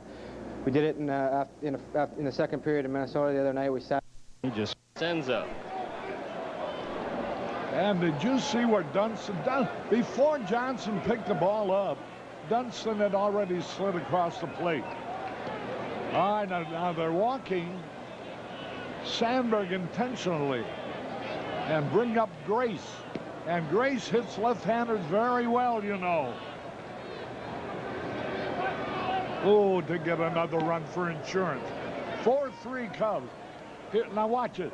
Look at this. Look where Sean is when the ball is fielded. That's how perfect the execution on 3-2 of the squeeze play was. And you have to have good timing. You cannot break before the pitcher delivers the ball, and Dunston is fast enough to wait till Franco was in his delivery and then take off. Boy, you think speed is an important factor in this game? Any game? Here now is Grace. Oh, for a base hit. Cubs already lead 4-3. And this is the first time tonight that the Cubs have led. The best before was to tie it up, and they had to come from behind 3 different times.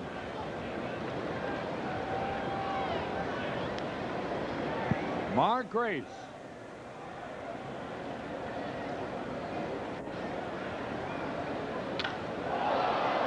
High fly ball's going to be caught. Coleman is there to retire the side. But the Cubs push across.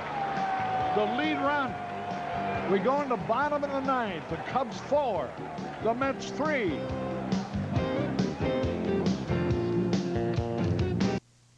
What is a hit?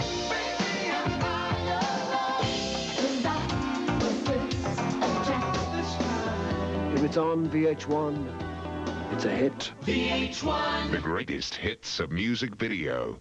If you're concerned about getting rid of weeds this way, try a better way. I'm Jim Martindale, here to introduce you to the Weed Popper. Place the Weed Popper next to a weed, step down, and the weed pops right out. The Weed Popper pulls weeds without kneeling, bending, and without chemicals that may be dangerous to our groundwater supply. The Weed Popper, with its 100% lifetime guarantee, pops weeds out as easy as 1, 2, 3. The Weed Popper is available at Kmart, Osco, Walgreens, and Frank's Nursery and Crafts. Makes a great gift for friends who garden. Social Security isn't just for retirement. It can also pay disability and survivor's benefits. Call 1-800-2345-SSA. For your own personal earnings and benefit estimate statement. Social Security. It's for life. You know, if everybody did a little bit, quit smoking, carpooled, even planted a tree, this would be a much healthier world. Yeah, and it'd give my generation a little breathing room. There's a Maui that still plays in little pools down by the sea. Now consider the new Wagner. Jim Martindale, here to tell you about the all day in paradise. So come become Maui with United, the airline that's been Hawaii's friend for 40 years. United's Hawaii, the way the world is supposed to be. Experience a personal portrait of war. Dear America, letters home from Vietnam. Monday night at 7 on Channel 9. Harry back at Chase Stadium as we go into the bottom of the ninth. Paul Assenmacher comes in for the save. Paul probably feels like he's had a vacation after being used quite a bit. He's had a couple of days off, and he comes into this one throwing the ball pretty well. On for the 21st time. The ERA, 3.29. 27 in the third innings, 29 strikeouts, and he's got to go through the heart of the New York Met order. Well, I tell you, Les Lancaster did a tremendous job in 2 innings, striking out 4 men. The score was tied 3-3 while he was pitching those 2 tough innings. Harry, I think that this was the best stuff that Lancaster has had all year. He was just overpowering with that good, hard slider. And boy, they have the heart of their batting order. Howard Johnson, curve strike. Johnson, McReynolds.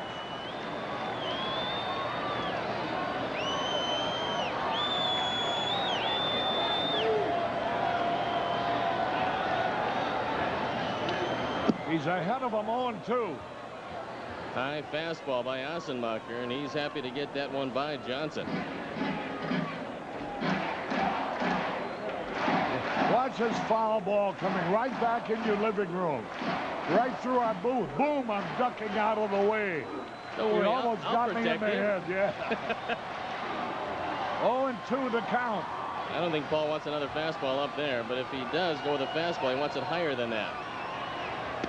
He struck him out on 3 pitches. And the relief pitchers. 4 strikeouts in 2 innings for Lancaster. 1 already for Assenmacher. Outfield very deep at all 3 positions for Kevin McReynolds.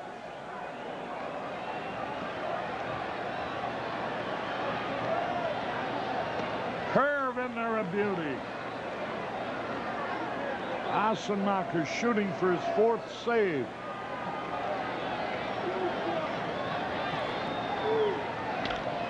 High fly ball. Don't worry about it because Dawson is there. 2 gone.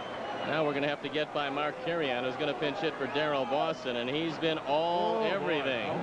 6 for 10 with 3 home runs and 4 RBIs as a pinch hitter.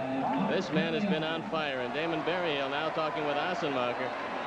I'm sure he'd love to stay away from Carrion, not allowing him to pull the ball, because he's thinking long ball, plain and simple.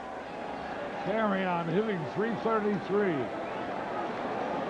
He's 6 out of 10 with 3 homers as a pinch hitter. 2 men are out. Nobody on.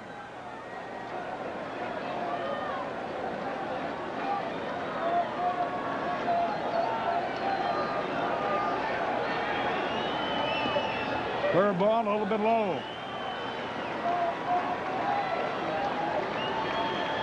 1 ball, no strike. Cerrone is due next. He swung and he missed, and now the count is evened up. Look at Essien walking back and forth. 1 ball, 1 strike. What a big game to win for the Cubs, putting him 4 and back of Pittsburgh. Strike 2. You know, Essien had some habits developed through his managerial career. When a player hits a home run, when he comes to the dugout, he's got his cap off, saluting him before he shakes his hand.